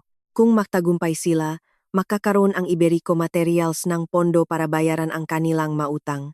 Malaking tagumpay ang makukuha ni Alejandro at makakaroon muli si Aling Pilar ng ipagmamalaki sa makapitbahay. Nang hapong ito, nakatanggap ako ang tawag mula kay G. Ortega, ang general manager na pumalit sa akin sa Valera Construcciones habang pinili kong mamuhay ng simple. Ma'am Carmen, may problemang proposal ng Iberico Materials. Sa tingin ko ay dapat niyo itong surin mismo. Dumating ako sa opisina NG Valera Construcciones nang nagsisimula pa lang umilaw ang mga ilaw NG Calle sa siyudad. Ang gusali sa Paseo de la Castellana ay iluminado, ngunit hindi maingay. Sumakay ako sa pribadong elevator patungo sa ika-12 palapag, naghihintay na si G. Ortega sa maliit na meeting room. Sa harap niya ay may makapal na tumpok nga dokumento. Ipinakita niya sa akin ang maulat isa-isa. Ang presyo nga materyales na inaalok nila ay higit sa presyo sa merkado. Maraming invoice ng pagbili ay hindi rin tugma, lalo na ang bahagi na pinamamahalaan ni Alejandro Ramos, na nagpapakita ng inflated na item para sa mga gastusin sa representasyon at hindi makatwirang komisyon. Binuksan ko ang bawat pahina. Ang malamig na numero ay nakalantat, ngunit sa likod ng bawat linya ay nakilala ko ang kasakiman. Gastos para sa mga pagkain kasama ang mga kliyente, regalo, ma-atensyon sa mga kasosyo, lahat sa mga bilog na numero na masyadong mataas. Maaring balewalain ito ng isang walang karanasan, ngunit para sa akin, ang mga numero na masyadong bilog ay karaniwang ang pinakamadilim na bahagi. Huminto ako sa isang item gastos na higit sa 18,000 euro sa ilalim ng suporta para sa pagpapabilis ng kontrata. Ang taong nag-apruba ng proposal salup, Alejandro Ramos. Tiningnan ni G. Ortega ang ekspresyon ng aking mukha at nagtanong, gusto niyo po bang direkta nating tanggihan ang Iberico Materials? Isinara ko ang proposal. Hindi pa. Nagulat siya ng kaunti. Ipagpatuloy. Hayaan silang kumpletuhin ang mga dokumento. Imbitahan ang mga kinatawan ng Iberico Materials na pumunta ng personal. Gusto kong marinig ang mga paliwanag mula mismo kay Alejandro. Tumango si G. Ortega ng walang karagdagang tanong. Matagal na siyang nakatrabahong aking ama at alam niya ang aking paraan ng pag-arte. Hindi ko gusto na salakayin ang nga tao bago sila magpakita ng kanilang sariling mabutas. May mga bagay na kung hahayaan mong sumunod sa natural na daloy sa ilaw, sa huli ay mawawalan ng taguan ang nakasala. Nang gabing iyon, nakatanggap ako ng mensahe mula kay Rosa. Sinabi sa akin ng kapitbahay na sa nakalipas ng mga araw, napakabigat ng atmosfera sa bahay ni Aling Pilar. Nawala si Carlos. Walang tigil ang pagtawag ng manangongolekta. Umuwi si Alejandro ng gabi na may mukhang nag-alala. At patuloy pa rin si Aling Pilar na ipinagmamalaki sa mga kapitbahay na malapit ng pumirma. Ang kanyang anak ng isang malaking kontrata at na malapit ng maging maayos ang lahat. Pagkatapos kong basahin, ibinaba ko ang telepono, nakakalungkot. Naniwala pa rin siya na ang puno na kanyang sinasandalan ay isang higanteng roble. Nang hindi nalalaman na ang maugat ay bulok na salup, inakala ni Alejandro na ang proyektong Valera Construcciones ang kanyang paraan para makaalis. Hindi niya alam na ang pinto na iyon ay bubuksan o isasara sa huli sa desisyon ng asawa na pinatay niya ang aircon sa tanghali. Kinaumagahan, ipinagbigay alam sa akin ni G. Ortega na si Alejandro, sa sarili niyang inisyatiba, ay humiling ng pulong sa pamunuan ng Valera Construcciones. Ang kanyang tono, sa pamamagitan ngang sekretarya, ay nakpakita ngang pagmamadali, ngunit sinubukan pa rin niyang mapanatili ang imahe ngang isang tiwala sa sarili na negosador. Sinuri ko ang kalendaryo at sinabi, isyedule ang pulong para sa Huwebes sa meeting room sa ika-12 palapag. Dadalo ako. Nagtanong si G. Ortega, sa pangalan po nino. Ma'am, tiningnan ko ang bintana. Ang takip silim ay nagsisimula ng bumaba sa mabubong ngang lungsot. Sa isang lugar, si Aling Pilar ay marahil ay nagsasabi pa rin sa isang tao kung gaano kahanga-hanga ang kanyang anak at kung gaano ako kawalang hiya na manugang. Sa pangalan ng kumpanya, sagot ko, hindi na kailangan ipaliwanag kung sino ako. Gusto kong pumasok si Alejandro sa silid na iyon nang may natitira pa niyang tiwala sa sarili. Gusto kong siya mismo ang magbukas ng kanyang proposal, makita ang bawat pirma niya, at marinig ang mga numero na inakala niyang may tatago niya. Sabi nila na sa huli ay, mas madaling mahuli ang sinungaling kaysa sa pilay, ngunit ang haharapin ni Alejandro ay hindi ang pulisya, kundi ang katotohanan. Kinuha ko ang panulat at pinirmahan ang utos na suriin ang buong proposal ngang Iberico Materials. Ang linya ay bahagya, ngunit alam kong mula sa sandaling iyon ay nagsisimula ng butasin ang pamatay sunok ni Alejandro. Nang Huwebes ng umaga, mas maaga akong dumating sa Falera Construcciones kaysa sa dati. Katatapos lang ngang init ng umaga sa siyudad. Ang masalamin ng matataas na gusali ay sumasalamin ng nakakasilaw na liwanag.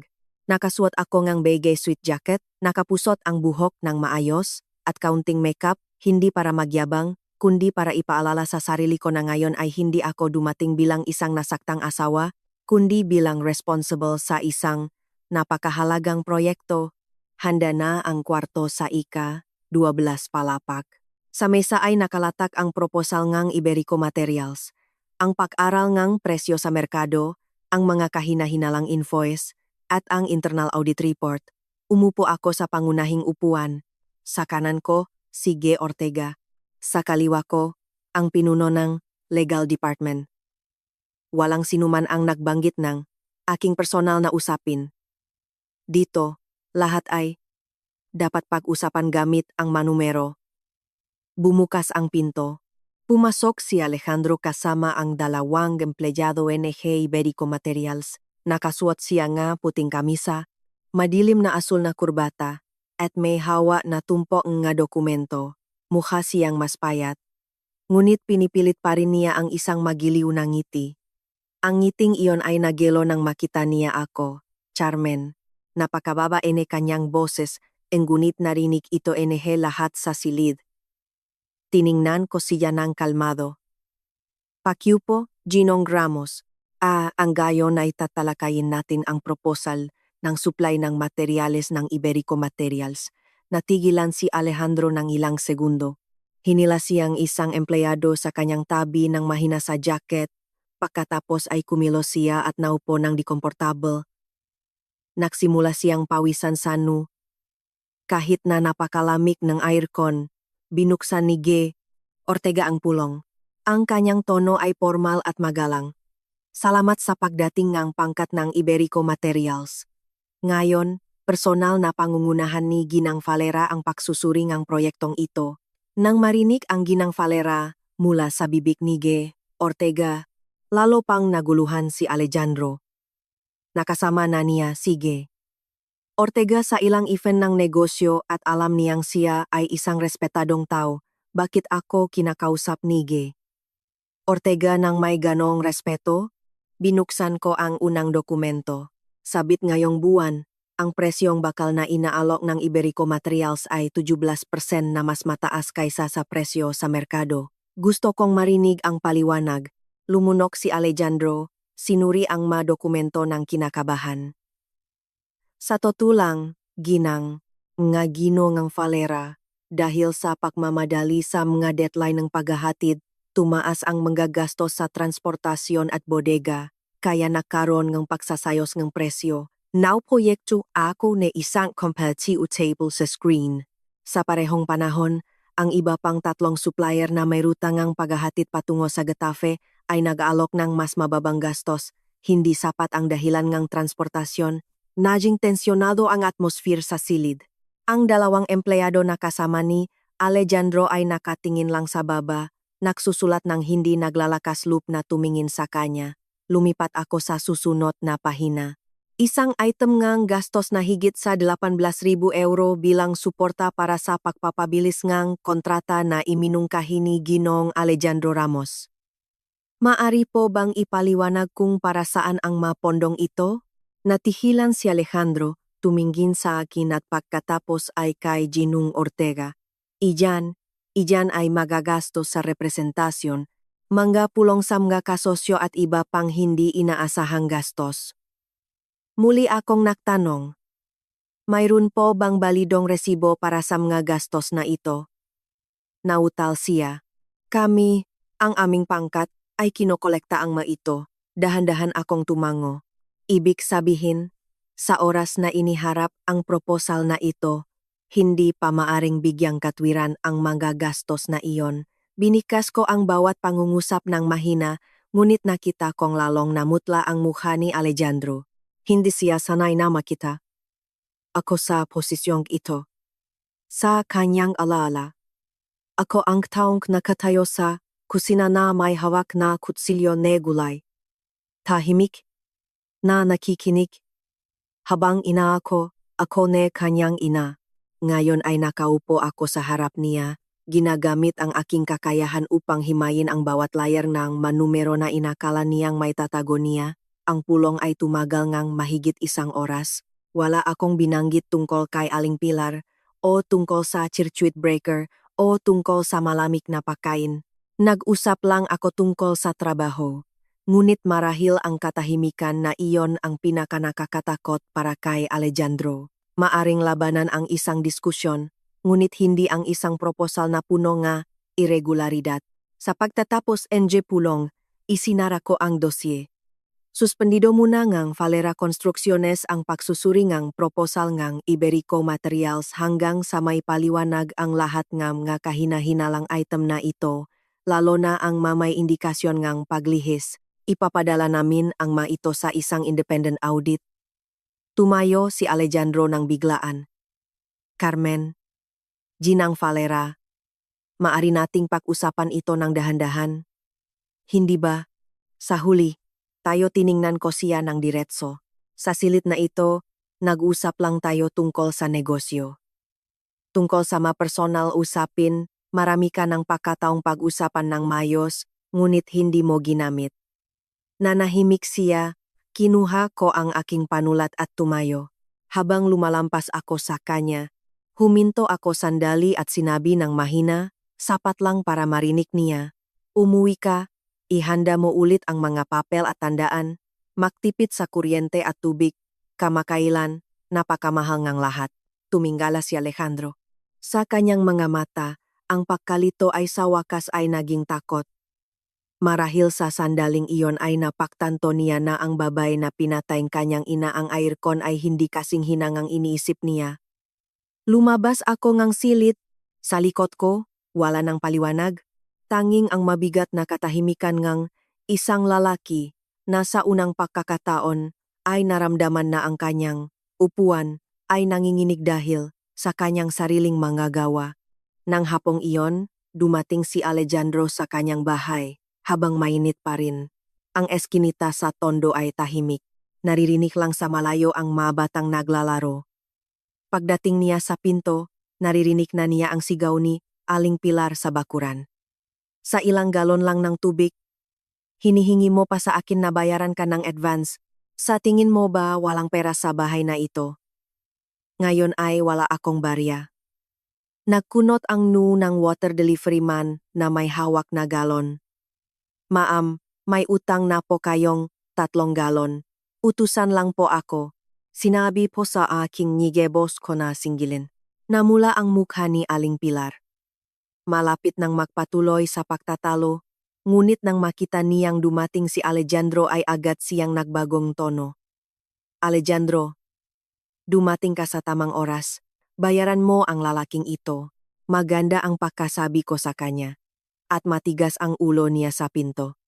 Na parang tatakas kami. Nahalungkat si Alejandro sa kanyang wallet, ngunit ilang maliit na bills lang ang hawak niya. Mula nang umalis ako, ang mga gastos na dati ay tila walang kabuluhan, tulad ng tubig, pamimili, at cellphone, ay biglang naging tunay na pasanin. Nakbisum siya gamit ang cellphone at pumasok sa bahay na may madilim na muha. Ang nakakasakal na init ay sumalakay sa kanila mula sa loop, hindi gumagana ang ventilador. Patay ang TV. Madilim ang kusina. Tanging isang maliit na emergency light lang ang nagbibigay liwanag. Nakahiga si Aling Pilar sa sofa. Nagpapaypay ng magazine. Kita mo kung gaano kasama ang asawa mo. Dahil lang pinatay ko ang aircon sandali. Napakalupit niya kaya nagawa niya iyan. Ang mababaeng ganyan ay may pusong bato. Ibinaksak ni Alejandro ng malakas ang maleta sa mesa. Ma, pwede ka bang tumahimik? Nagulat si Aling Pilar. Ano ang sabi mo? Umikot si Alejandro na may mga mata na namumula dahil sa pagod at galit. Alam mo ba kung sino ang nakasama ko sa pulong ngayon sa Falera Construcciones? Si Carmen. Nakaupo siya sa upuan ngang direktor, sa harap mismo ngang chief executive.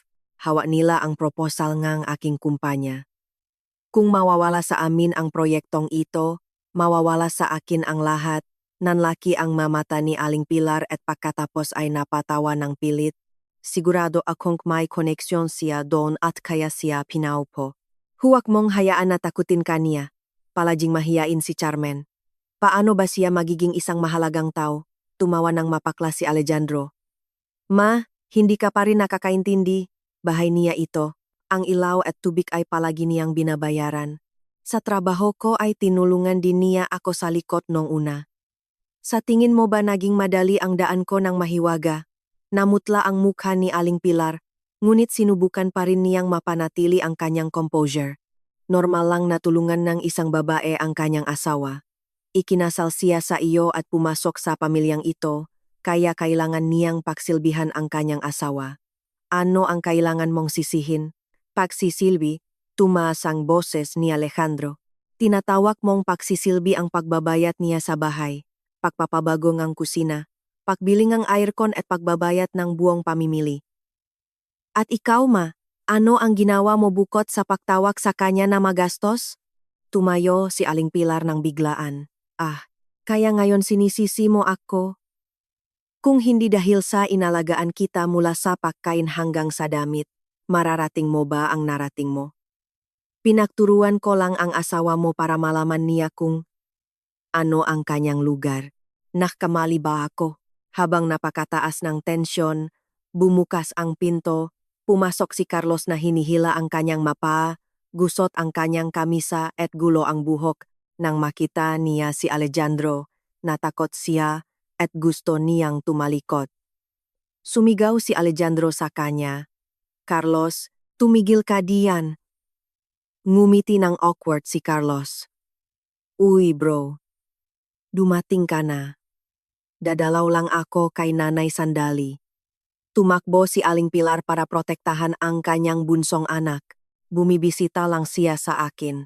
Bakit ka nagiging agresibo? Tiningnan ni Alejandro si Carlos at pagkatapos ay ang kanyang ina. Ano pa ang tinatago mo sa aking ma? Magkano ang utang niya? Nautaw si Carlos. Hindi, wala iyong bro. Isang misunderstanding lang sa mga kaibigan. Sa sandaling iyon, tumunok ang cellphone ni Aling Pilar. Tiningnan niya ang screen at pinatay agad. Inagaw ni Alejandro ang cellphone at inilagay sa speaker. Narinig ang malamig na boses ang isang lalaki. Kung sa loob ng 3 araw ay hindi pa rin may bigay ang pera, pupunta kami sa bahay mo. Hindi lumalaki ang 15,000 euro sa mga puno. Nahulog si Aling Pilar sa upuan. Tiningnan ni Alejandro ang kanyang ina na may nangingini na boses. Kaya ang pera na ibinibigay sa iyo ni Carmen sa lahat ng oras na ito ay ginagamit mo para bayaran ang kanyang mautang. Nanginginig ang mga labi ni Aling Pilar. Kapatid mo siya, nakamali siya.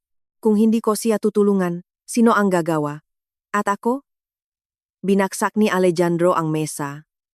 Ang aking kumpanya, ang bahay na ito, ang aking proyekto, lahat ay nawala dahil sa pinatalsik mo si Carmen. Mahal na mahal mo siya. Nilulustay mo siya at ngayon lahat tayo ang nagbabayat ng mga kahihinatnan. Tumalon din si Carlos. Huwag mong sisihin ang lahat sa akin. Hindi ka rin mas magaling. May lutsya ka diyan at alam din ni nanay iyon. Huwag kang makunwari na biktima. Ang linyang iyon ay nahulog sa gitna ngang sala na parang basak na plato. Tiningnan ni Aling Pilar si Carlos nang may matinding galit. Siya ay galit na galit. Nanginginig si Alejandro. Wala nang nakapagsalita nga anuman. Sa labas, narinig ang tatlong katok sa pinto. Sumilip si Rosa, ang kapitbahay, na may hawak na malaking sobre. Pilar, isang sulat. Sabi nila, kailangan itong personal na iabot sa pamilya. Lumabas si Alejandro para kunin ito. Sa sobre ay malinaw na nakasulat ang pangalan ko at ang address ng bahay sa Tondo. Binuksan niya ito, binasa ang ilang linya at nahulog sa isang upuan. Nanginginig na nagtanong si Aling Pilar, anong sulat iyan anak? Tiningnan ni Alejandro ang kanyang ina na may paos na boses. Ang abisong pagpapaalis. Sa loob ngang 7 araw, kailangan nating lumipat. Nanahimik ang bahay. Sa labas, nagsisimula ng lumubog ang araw, ngunit sa loob ay patuloy na binabasa ang kanilang mga nu. Sa unang pagkataon, walang masabi si Aling Pilar para manumpa. 3 araw pagkatapos, isang quarterly business dinner ang hinanap sa isang 5-star hotel sa gitna ng Paseo de la Castellana. Nagtipon-tipon dun ang mga construction companies, material suppliers, at real estate agencies upang maganap ng mga alyansa. Para sa Iberico Materials, ang event na ito ay parang isang pamatay sunok sa gitna ng bagyo.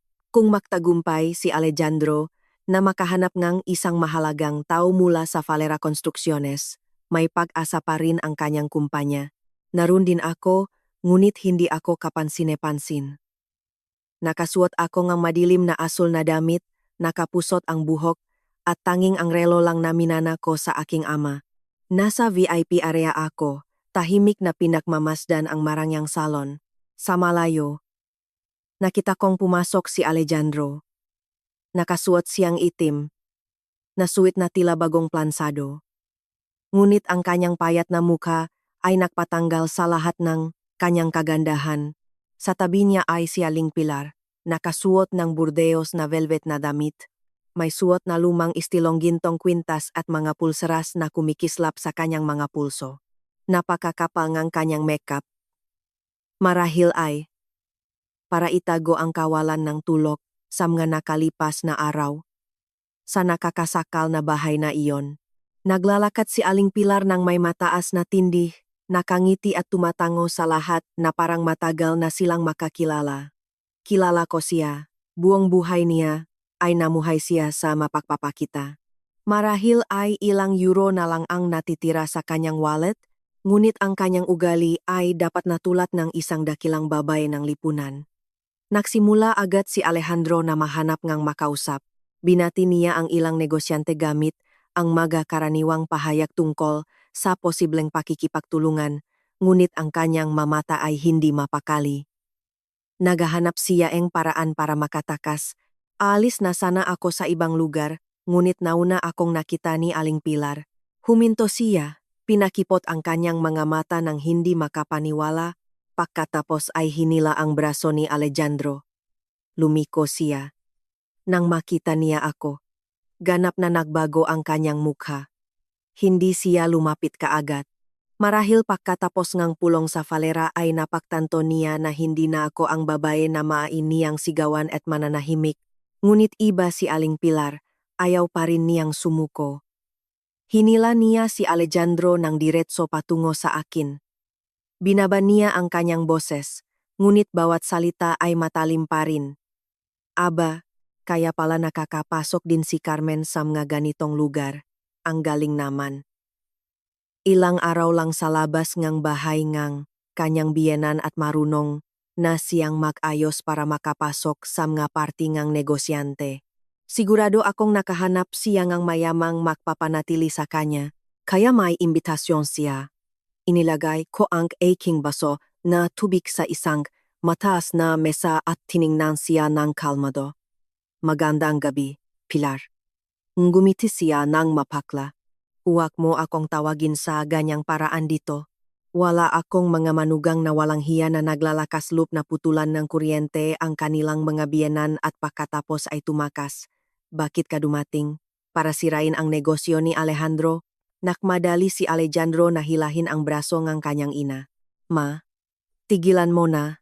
Nasa publiko tayo. Ngunit si Aling Pilar, sanay na magpataw ng may pagtataas ng boses, ay hindi titigil. Tiningnan niya ang aking damit mula ulo hanggang paa. Sigurado akong mahal ang damit na ito. Saan mo nakuha ang pera? Hiniram mo ba para magyabang? Sabi nila, ang mga pagpapakita ay mapanlinlang. Magsuot ka man ng seda o anuman, ang iyong likas na ugali ay nananatiling walang utang na loob. Nagsimulang luminghon ang ilang tao sa palihit. Nagsimula akong makarinig ng mga bulungan. Namutla si Alejandro, medyo nahihiya at medyo takot na sigawan ang kanyang ina sa publiko. Tiningnan niya ako. Ang kanyang boses ay nakunwari na malambing, ngunit mayroon pa ring dating pakmamataas. Carmen, dumating ako dito para sa trabaho. Huwag mong pahirapan ang mga bagay. Kung mayroon ka pang kaunting damdamin, mas mabuting umalis ka. Hindi ito lugar para pag-usapan ang mga problema sa bahay. Tiningnan ko siya ng may higit na awa kaysa galit. Mga problema sa bahay. Nang pinatay ang nanay mo ang aircon sa tanghali na pagod ako sa init at sinabi mong tama siya. Itinuring mo ba iyon na problema sa bahay na dapat pag-usapan ng maayos? Nanahimik si Alejandro. Namula ang mukha ni Aling Pilar. Sumigaw siya ng mahina. Naglalahas ka pa rin ng ganyang paksa. Sa 10 minutong aircon, kuripot ka na sa pagbibilang ng sentimo, ngunit hindi mo inalala na iwanan ang buong bahay sa dilim. Ang mga babae kapag masama ay mas malamig pa kaysa sa yelo. Ngumiti ako ng bahagya. At kumusta, Pilar? Nasanay ka na ba sa paggamit ng pamaypay sa bahay? Ang linyang iyon ay sapat na malakas para marinig nga nasa malapit. Agad na nakatuon ang ilang matanong na tingin kay Aling Pilar. Nanginginig siya. Ang kanyang mukha ay naging mula sa pula hanggang sa lila. May naktakip ngang bibig. Hindi ko alam kung sa takot o sa pagpigil ngang tawa. Umunggol si Alejandro. Carmen, sumosobra ka na. Sumagot ako. Sumosobra ay kapag ang isang babae ay umuwi mula sa overtime sa isang mainit na araw, binubuksan ang aircon ng ilang minuto at tinawag na siyang magastos. Ngayon ay inaalala ko lang ang nangyari. Nanginginig ang mga kamay ni Aling Pilar sa galit, ang mga pulseras ay nakakabangga-bangga, lumilihang ingay. Malapit na siyang humakbang, ngunit biglang may narinig na matatak na yapak sa likod namin. Tila biglang nanahimik ang atmosphere. Lumapit si G. Ortega, General Manager ng Falera Construcciones, kasama ang 2 asistan. Huminto siya sa harap ko at bahagyang yumuko ang ulo. Ang kanyang boses ay malinaw at magalang. Ginang Falera, hinihintay na po kayong lahat sa presidency table. Mag-uumpisa na po ang event. Natigilan si Aling Pilar at tiningnan ako ni Alejandro na parang sa unang pagkakataon ay nakita niya talaga ang babaeng sinayang niya. Nang matapos magsalita si G. Ortega. Ganap na katahimikan ang bumalot sa aming paligid. Tiningnan siya ni Aling Pilar at pagkatapos ay ako nang nakanganga, hindi makapaniwala. Si Alejandro ang unang kumilos, nautal, Ginoong Ortega. Ano ang tawag niyo sa kanya?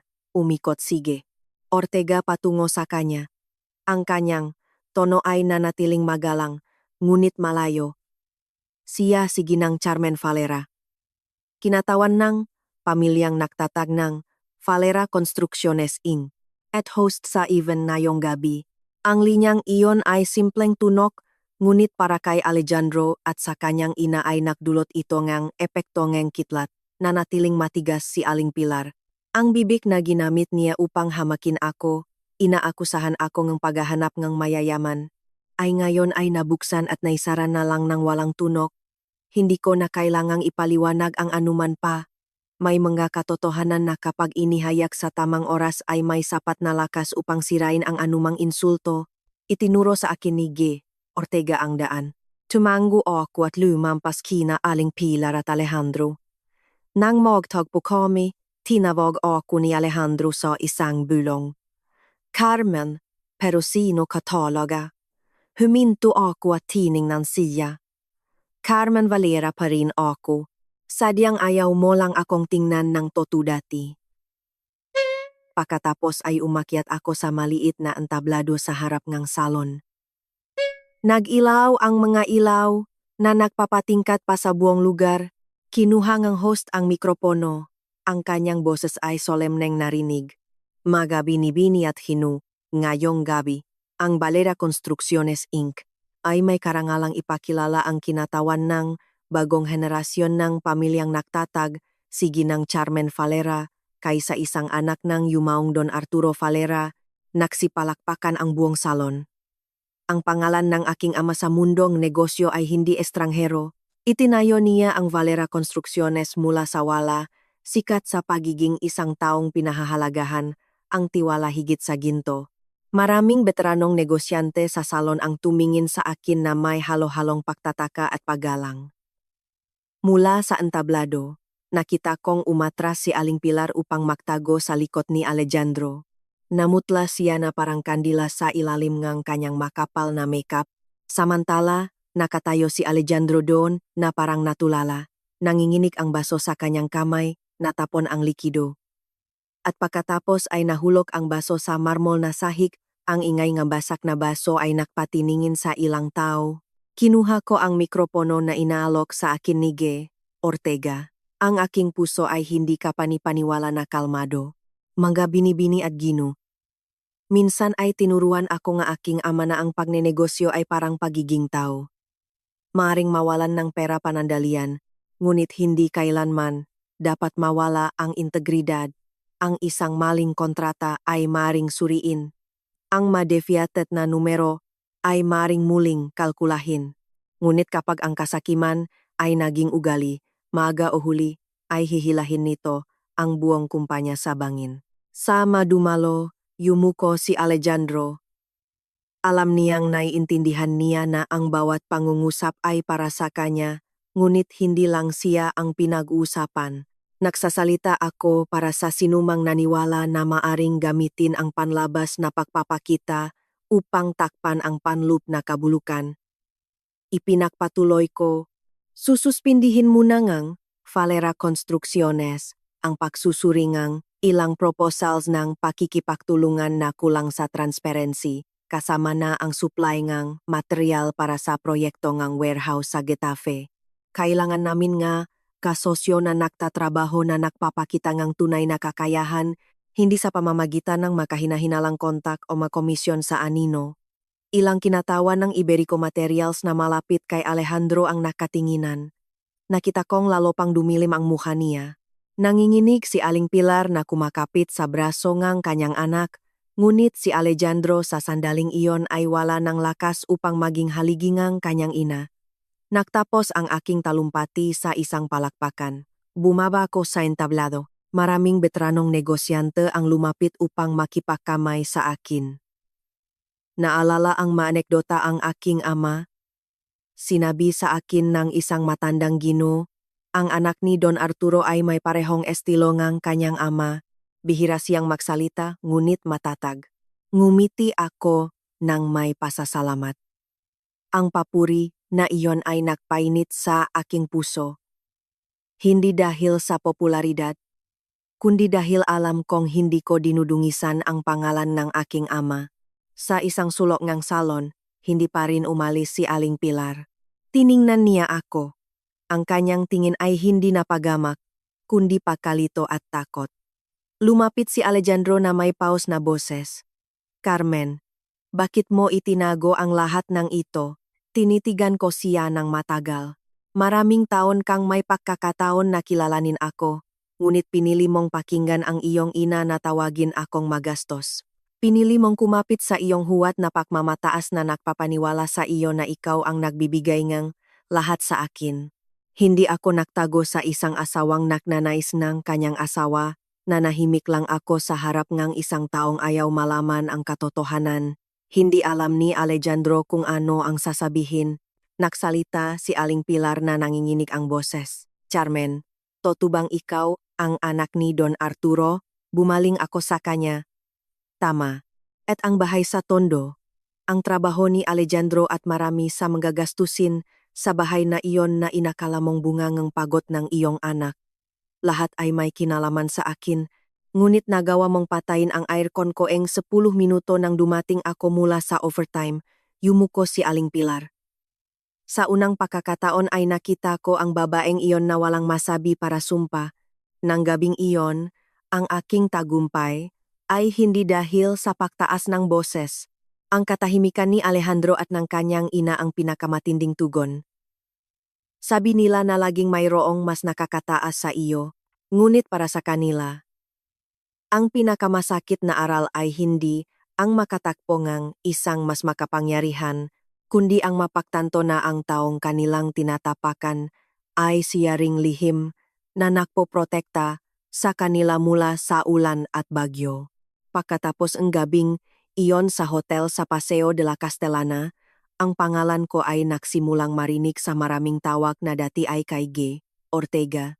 Tumawag ang mga kasosyo sa negosyo, nagpadala ng ulat ang mga empleyado, habang sa Iberico Materials ay naghari ang ganap na kaguluhan. Hindi ko na kailangang gumawa ng anuman na radikal, sa pahingi lamang na muling i-audit ang mga proposal. Lahat ng dating itinago ay lumabas, tulad ng isang mansa ng langis sa tubig. Pagkalipas ng 3 araw, nag-iwan si G. Ortega ngang bagong ulat sa aking mesa. Kinansela ang pagsusuri ng proposal ng Iberico Materials, sa partikular, sa bahaging pinamamahalaan ni Alejandro Ramos, natakpuan ang maraming hindi makatwirang gastos. Sinuspinde siya nga, board of directors ng kanyang kumpanya ng walang suweldo upang magsagawa ng investigasyon. Hawak ko ang ulat at binasa ang bawat linya. Hindi ako masaya, ngunit hindi rin ako malungkot. Nagkaroon ng panahon na ipinagmamalaki ni Alejandro ang kanyang posisyon. Madalas niyang sinasabi sa kanyang ina, kung matuloy ang proyektong Falera, gagawin nila akong manager, magpapalit akong kotse at magbabakasyon kami sa Mallorca. Naririnig ito ni Aling Pilar at pagkatapos ay tiningnan ako ng may pagmamataas na parang ako ay anino lamang na sumisilong sa liwanag ng kanyang anak. Ngayon ay patay na ang liwanag na iyon. Nang hapong iyon, nagpadala si Lucia Montes ng mensahe kay Alejandro kung saan ipinadala sa akin ni G. Mendoza ang kopya. Ayusin mo ang iyong mga problema, mag-isa ka lang. Hindi ako makikisama sa mga problemang pinansyal. Nang basahin ko ito, ngumiti lang ako ng bahagya. Ang babaeng dati ay pinipilit si Alejandro na ayusin ang kanyang maproblema sa kanyang asawa, ay siya na ngayon ang unang umalis sa barko nang makita niyang nagsisimulang lumubog ito. Totoong na sa kayamanan ang matao ay tinatawag kang pag-ibig, ngunit sa kahirapan ang isang hindi ako makikisama ay mas malamig pa kaysa sa yelo. Sa parehong araw, dumating ang manga kolektor sa bahay upang hanapin si Carlos. Tinawagan akong kapitbahay na si Rosa nang may pakabahala at medyo inis. Carmen, may mga lalaking may tattoo na pumunta sa bahay ni Pilar. Nagkaroon ng gulo. Umiyak siya at naktaho si Carlos sa kwarto. Nakatingin ang buong kapitbahayan. Nakinig ako ng tahimik.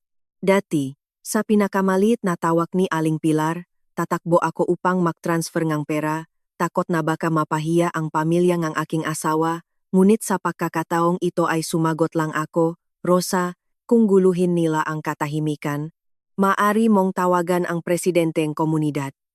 Tungkol sa mautang ni Carlos, hindi na ako makikialam. Pagkatapos kong sabihin iyon, nakaramdam ako ng malaking kapayapaan. Hindi dahil sa ako ay malupit, kundi dahil naintindihan ko na may mga butas na kung gagastusin mo ang iyong buhay sa pagtatakip para sa iba, ang nahuhukay ay hindi kailanman matututong matakot. Nang hapong iyon, nagpakita si Aling Pilar sa opisina ni G. Mendoza. Akala ko na iyon kaya pumayak akong makita siya, ngunit hindi mag-isa. Nasa silid kami ni Ge, Mendoza at ako. Sa mesa ay nakalagay ang mga dokumento ngang pagbibigay ngang susi ng bahay, ang petisyon ang diborsyo, at ang mga resibo sa bangko. Pumasok si Aling Pilar na nakasuot ang kupas na damit pangbahay. Magulo ang kanyang buhok at payat ang muha. Ang babaeng iyon na dati ay matapang na nakatayo sa harap ngang circuit breaker upang tawagin akong magastos, ay wala na ang malakas na boses nung dati. Tiningnan niya ako, binuksan ang kanyang bibig ng ilang beses hanggang sa wakas ay nakapagsalita. Carmen, alalahanin mo ang ating relasyon bilang ina at anak sa lahat ng mga taon na ito. Bigyan mo kami ng kaunting panahon pa. Desperado si Alejandro at nagkamali si Carlos. Kung mawawala rin sa amin ang bahay na ito, saan kami titira? Tiningnan ko siya ng diretso. Ang salitang anak ay napakakakaiba ngayon na lumalabas sa kanyang mga labi. Nang tawagin ko siyang ina mula sa puso, itinuring niya ako na isang hadlang. Ngayon na mawawala na ang lahat sa kanila, bigla niyang naalala na mayroong koneksyon sa pagitan namin. Itinulak ko ang mga dokumento patungo sa kanya. Pilar, binigyan ko na kayo nga sa 7 araw. Ipinadala na rin ni Ge, Mendoza ang opisyal na abiso. Akin ang bahay na iyon. Hindi ko ito binabawi para pahirapan ang sinuman, kundi dahil hindi ko na maaring pahintulutan ang mga nagpapahiya sa akin na mamuhay sa pawis ng aking na mula ang kanyang mamata, napalupit mo. Sa huli, mag-asawa kayo ni Alejandro. Bumukas ang pinto. Pumasok si Alejandro na may gusot na kamisa at ilang araw na balbas. Nawala na ang kanyang dating malinis na hitsura. Tiningnan niya ako nang nanginginig ang boses. Carmen, nakamali ako. Humihingi akong tawad. Ano ang gusto mong sabihin ko sa nanay ko? Sasabihin ko, gusto mo bang putulin ko na ang lahat ng koneksyon kay Lucia? Gagawin ko. Maari pa rin nating ayusin ito, hindi ba? Tiningnan ko ang lalaking naging asawa ko. Kung sinabi niya iyon bago ang mainit na tanghali na iyon, marahil ay umiyak ako. Ngunit ngayon ay wala ng laman ang aking puso. Ano bang mag-asawa, Alejandro? Nang umuwi ako mula sa overtime at hinayaan mong patayin ng nanay mo ang aircon, sinabing tama siya, nang ginamit mo ang ating pera para bilhan ng singsing ang ibang babae, o nang pinaplano ng nanay mo na ipatira ang ibang tao sa bahay ko? Yumuko si Alejandro, hindi makasagot. Nagsimulang umiyak si Aling Pilar. Kasalanan ko, Carmen. Matanda na ako at kumilos ako nang walang pag-isip. Umiling ako, hindi ka kumilos nang walang pag-isip, Pilar. Nasanay ka lang na magbigay ang iba, ngunit ang pagbibigay ay hindi nangangahulugang hindi masakit. Ang pananahimik ay hindi nangangahulugang hindi alam, hindi ako nahihiganti. Sadyang sinabi ko na, sapat na. Ang silid ay napuno lamang ng pag-iyak ni Aling Pilar. Inilapit ni Ge Mendoza ang isang panulat kay Alejandro. Ang kanyang boses ay kalmado, ngunit matatak. Ginong Ramos, ito ang akta ang paglilipat nga iarian. Mas mabuting gawin ang lahat ng maayos. Kinuha ni Alejandro ang panulat na nanginginig ang makamay. Umupo si Aling Pilar sa tabi niya, nakatingin ng nawawalan ng pag-asa sa tumpok nga papel, na parang nakikita niya kung paano nakalasok-lasok ang huwat na pagmamataas na kanyang itinayo sa buong buhay niya. Sabi nila na ang naktanim ng hangin ay aani ng bagyo. Tanging kapak dumating ang bagyo, ang naktanim ng hangin ay madalas na nagtataka kung bakit napalupit ng kapalaran sa kanya. Nang araw na tinapos ko ang maprosesong diborsyo, bumuhos ang hindi inaasahang ulan sa kalangitan ng Maynila. Hindi bumuhos ang ulan, tanging isang manipis na ambon sa salamin ng kotse, ngunit sapat na para palamigin ang atmosfere pagkatapos ngang maraming araw nga matinding init. Nakaupo ako sa kotse, nakatingin sa desisyon ng diborsyo sa aking kamay. Walang pakiramdam ngang tagumpay tulad ng aking inaasahan. Naramdaman ko na magaan. Tulad ng pagbabangang isang napakabigat na backpack na matagal ko nang dala sa aking likod, hindi na asawa ko si Alejandro. Siya ay tuluyang sinuspinde mula sa Iberico Materials. kailangan niyang sagutin ang palihis ng pondo at harapin ang mga kahihinatnan ng kanyang manggagawa. Agad siyang iniwan ni Lucia, napakabilis, na marahil mismo si Alejandro ay napagtanto na ang pag-ibig na binuo sa pera ay nawawala na parang usok kapag nawala ang pera. Umalis si Aling Pilar sa bahay sa Tondo isang tahimik na umaga. Wala ng sigaw o matataas na ugali. Niyakap niya ang isang bag ng lumang damit. Naglalakad sa likod ni Alejandro, malinaw na nakikita ang kanyang puting buho sa ilaw ng araw. Pinilit ng kanyang pamilya si Carlos na magtrabaho ng toto upang bayaran ang kanyang mautang. Wala nang nagtatakip ng lihim sa mga butas na kanyang hinuhukay. Sabi nila na ang mga anak ay sinisira ng mga ina, ngunit sa huli ang nagtatanim ng pagdepende ay isang araw aaningang kawalang kakayahan. Bumalik ako sa bahay pagkatapos nilang lumipat, binuksan ko ang pinto. Sinalubong ako nga amoy na nakakasakal at ang init na naipon. Ang sala ay tila mas walang laman kaysa sa aking inaasahan. Ang mesang kainan ay naroon pa rin na may maliit na gasgas sa sulok kung saan ko karaniwang inilalagay ang aking mangkok ng malamig na pagkain. Inulit sa aking sarili, magpasensya ka pang kaunti. Naglakad ako ng dahan-dahan sa bawat kwarto. Sa pasilyo, huminto ako sa harap ng circuit breaker. Ang switch ng aircon sa aking kwarto ay naroon pa rin, maliit at walang galaw. Isang simpleng pindot lang sa switch na iyon ang nagpagising sa akin mula sa kasal na akala ko ay isang paraiso. Inilapit ko ang aking kamay at hinawakan ang plastik na takip. Wala ng sakit. Dumating si Rosa, ang kapitbahay ko, na may dalang basket ng prutas. Carmen, bumalik ka na hiya. Umikot ako at ngumiti sa kanya. Rosa, dinalaw ko lang ang bahay sandali. Tumingin si Rosa sa paligid at bumuntong hininga. Marami kang pinagdaanan sa bahay na ito, ngunit nakikita kong hindi mo ito ibinebenta. Sigurado akong may iba ka pang plano. Tumango ako. Gusto kong irenovate ang lugar na ito para gawing maliit na sentro ngang pagtanggap para tulungan ang magababaeng dumadaan sa kapareho ngang pinagdaanan ko. Sinumang minamaliit ng kanyang biyenan na nangangailangan ng pag-aral ngang isang kasanayan, humingi ngang legal na payo, o isang pansamantalang tirahan lamang, susubukan kong tulungan siya sa abot ng aking makakaya. Tiningnan ako ni Rosa ng detalyado at mahinang hinaplos ang aking kamay. Napakabait ng puso mo, Hija.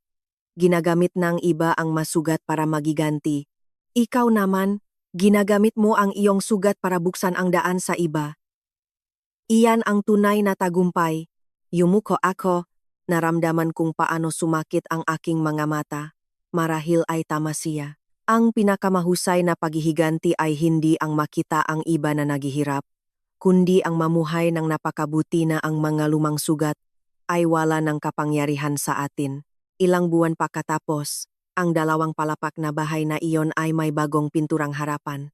Ang lumang kusina ay naging silid-aralan para sa mga klase sa hospitality at ang sala ay naging espasyo para sa pagpapayo at mga pag-uusap. Sa terase, nagtanim akong ilang mangga bugambilya, isang uring bulaklak na nakakayanan ang matinding init. Kung mas matindi ang init ng araw, mas matingkat ang kanilang mangga kulay. Nang makita ko ang mangga bulaklak na iyon, naalala ko ang kapalaran ng mga babae. Kung marunong silang magpakatatag sa kanilang sarili, gaano man kalakas ang bagyo o gaano man kainit, sa huli ay lilipas din ang lahat. Isang hapon, isang babaeng nasa 40s ang bumisita sa akin. Umupo siya sa parehong upuan kung saan ako karaniwang pinapagalitan ni Aling Pilar. Umiyak siya habang ikinukwento na ang pamilyang kanyang asawa ay tinatrato siya na parang katulong. Umuwi siya mula sa trabaho at kailangan pa rin niyang pagsilbihan ang buong bahay at gaano man siya kapagod, hindi siya pinapayagan na magpahinga.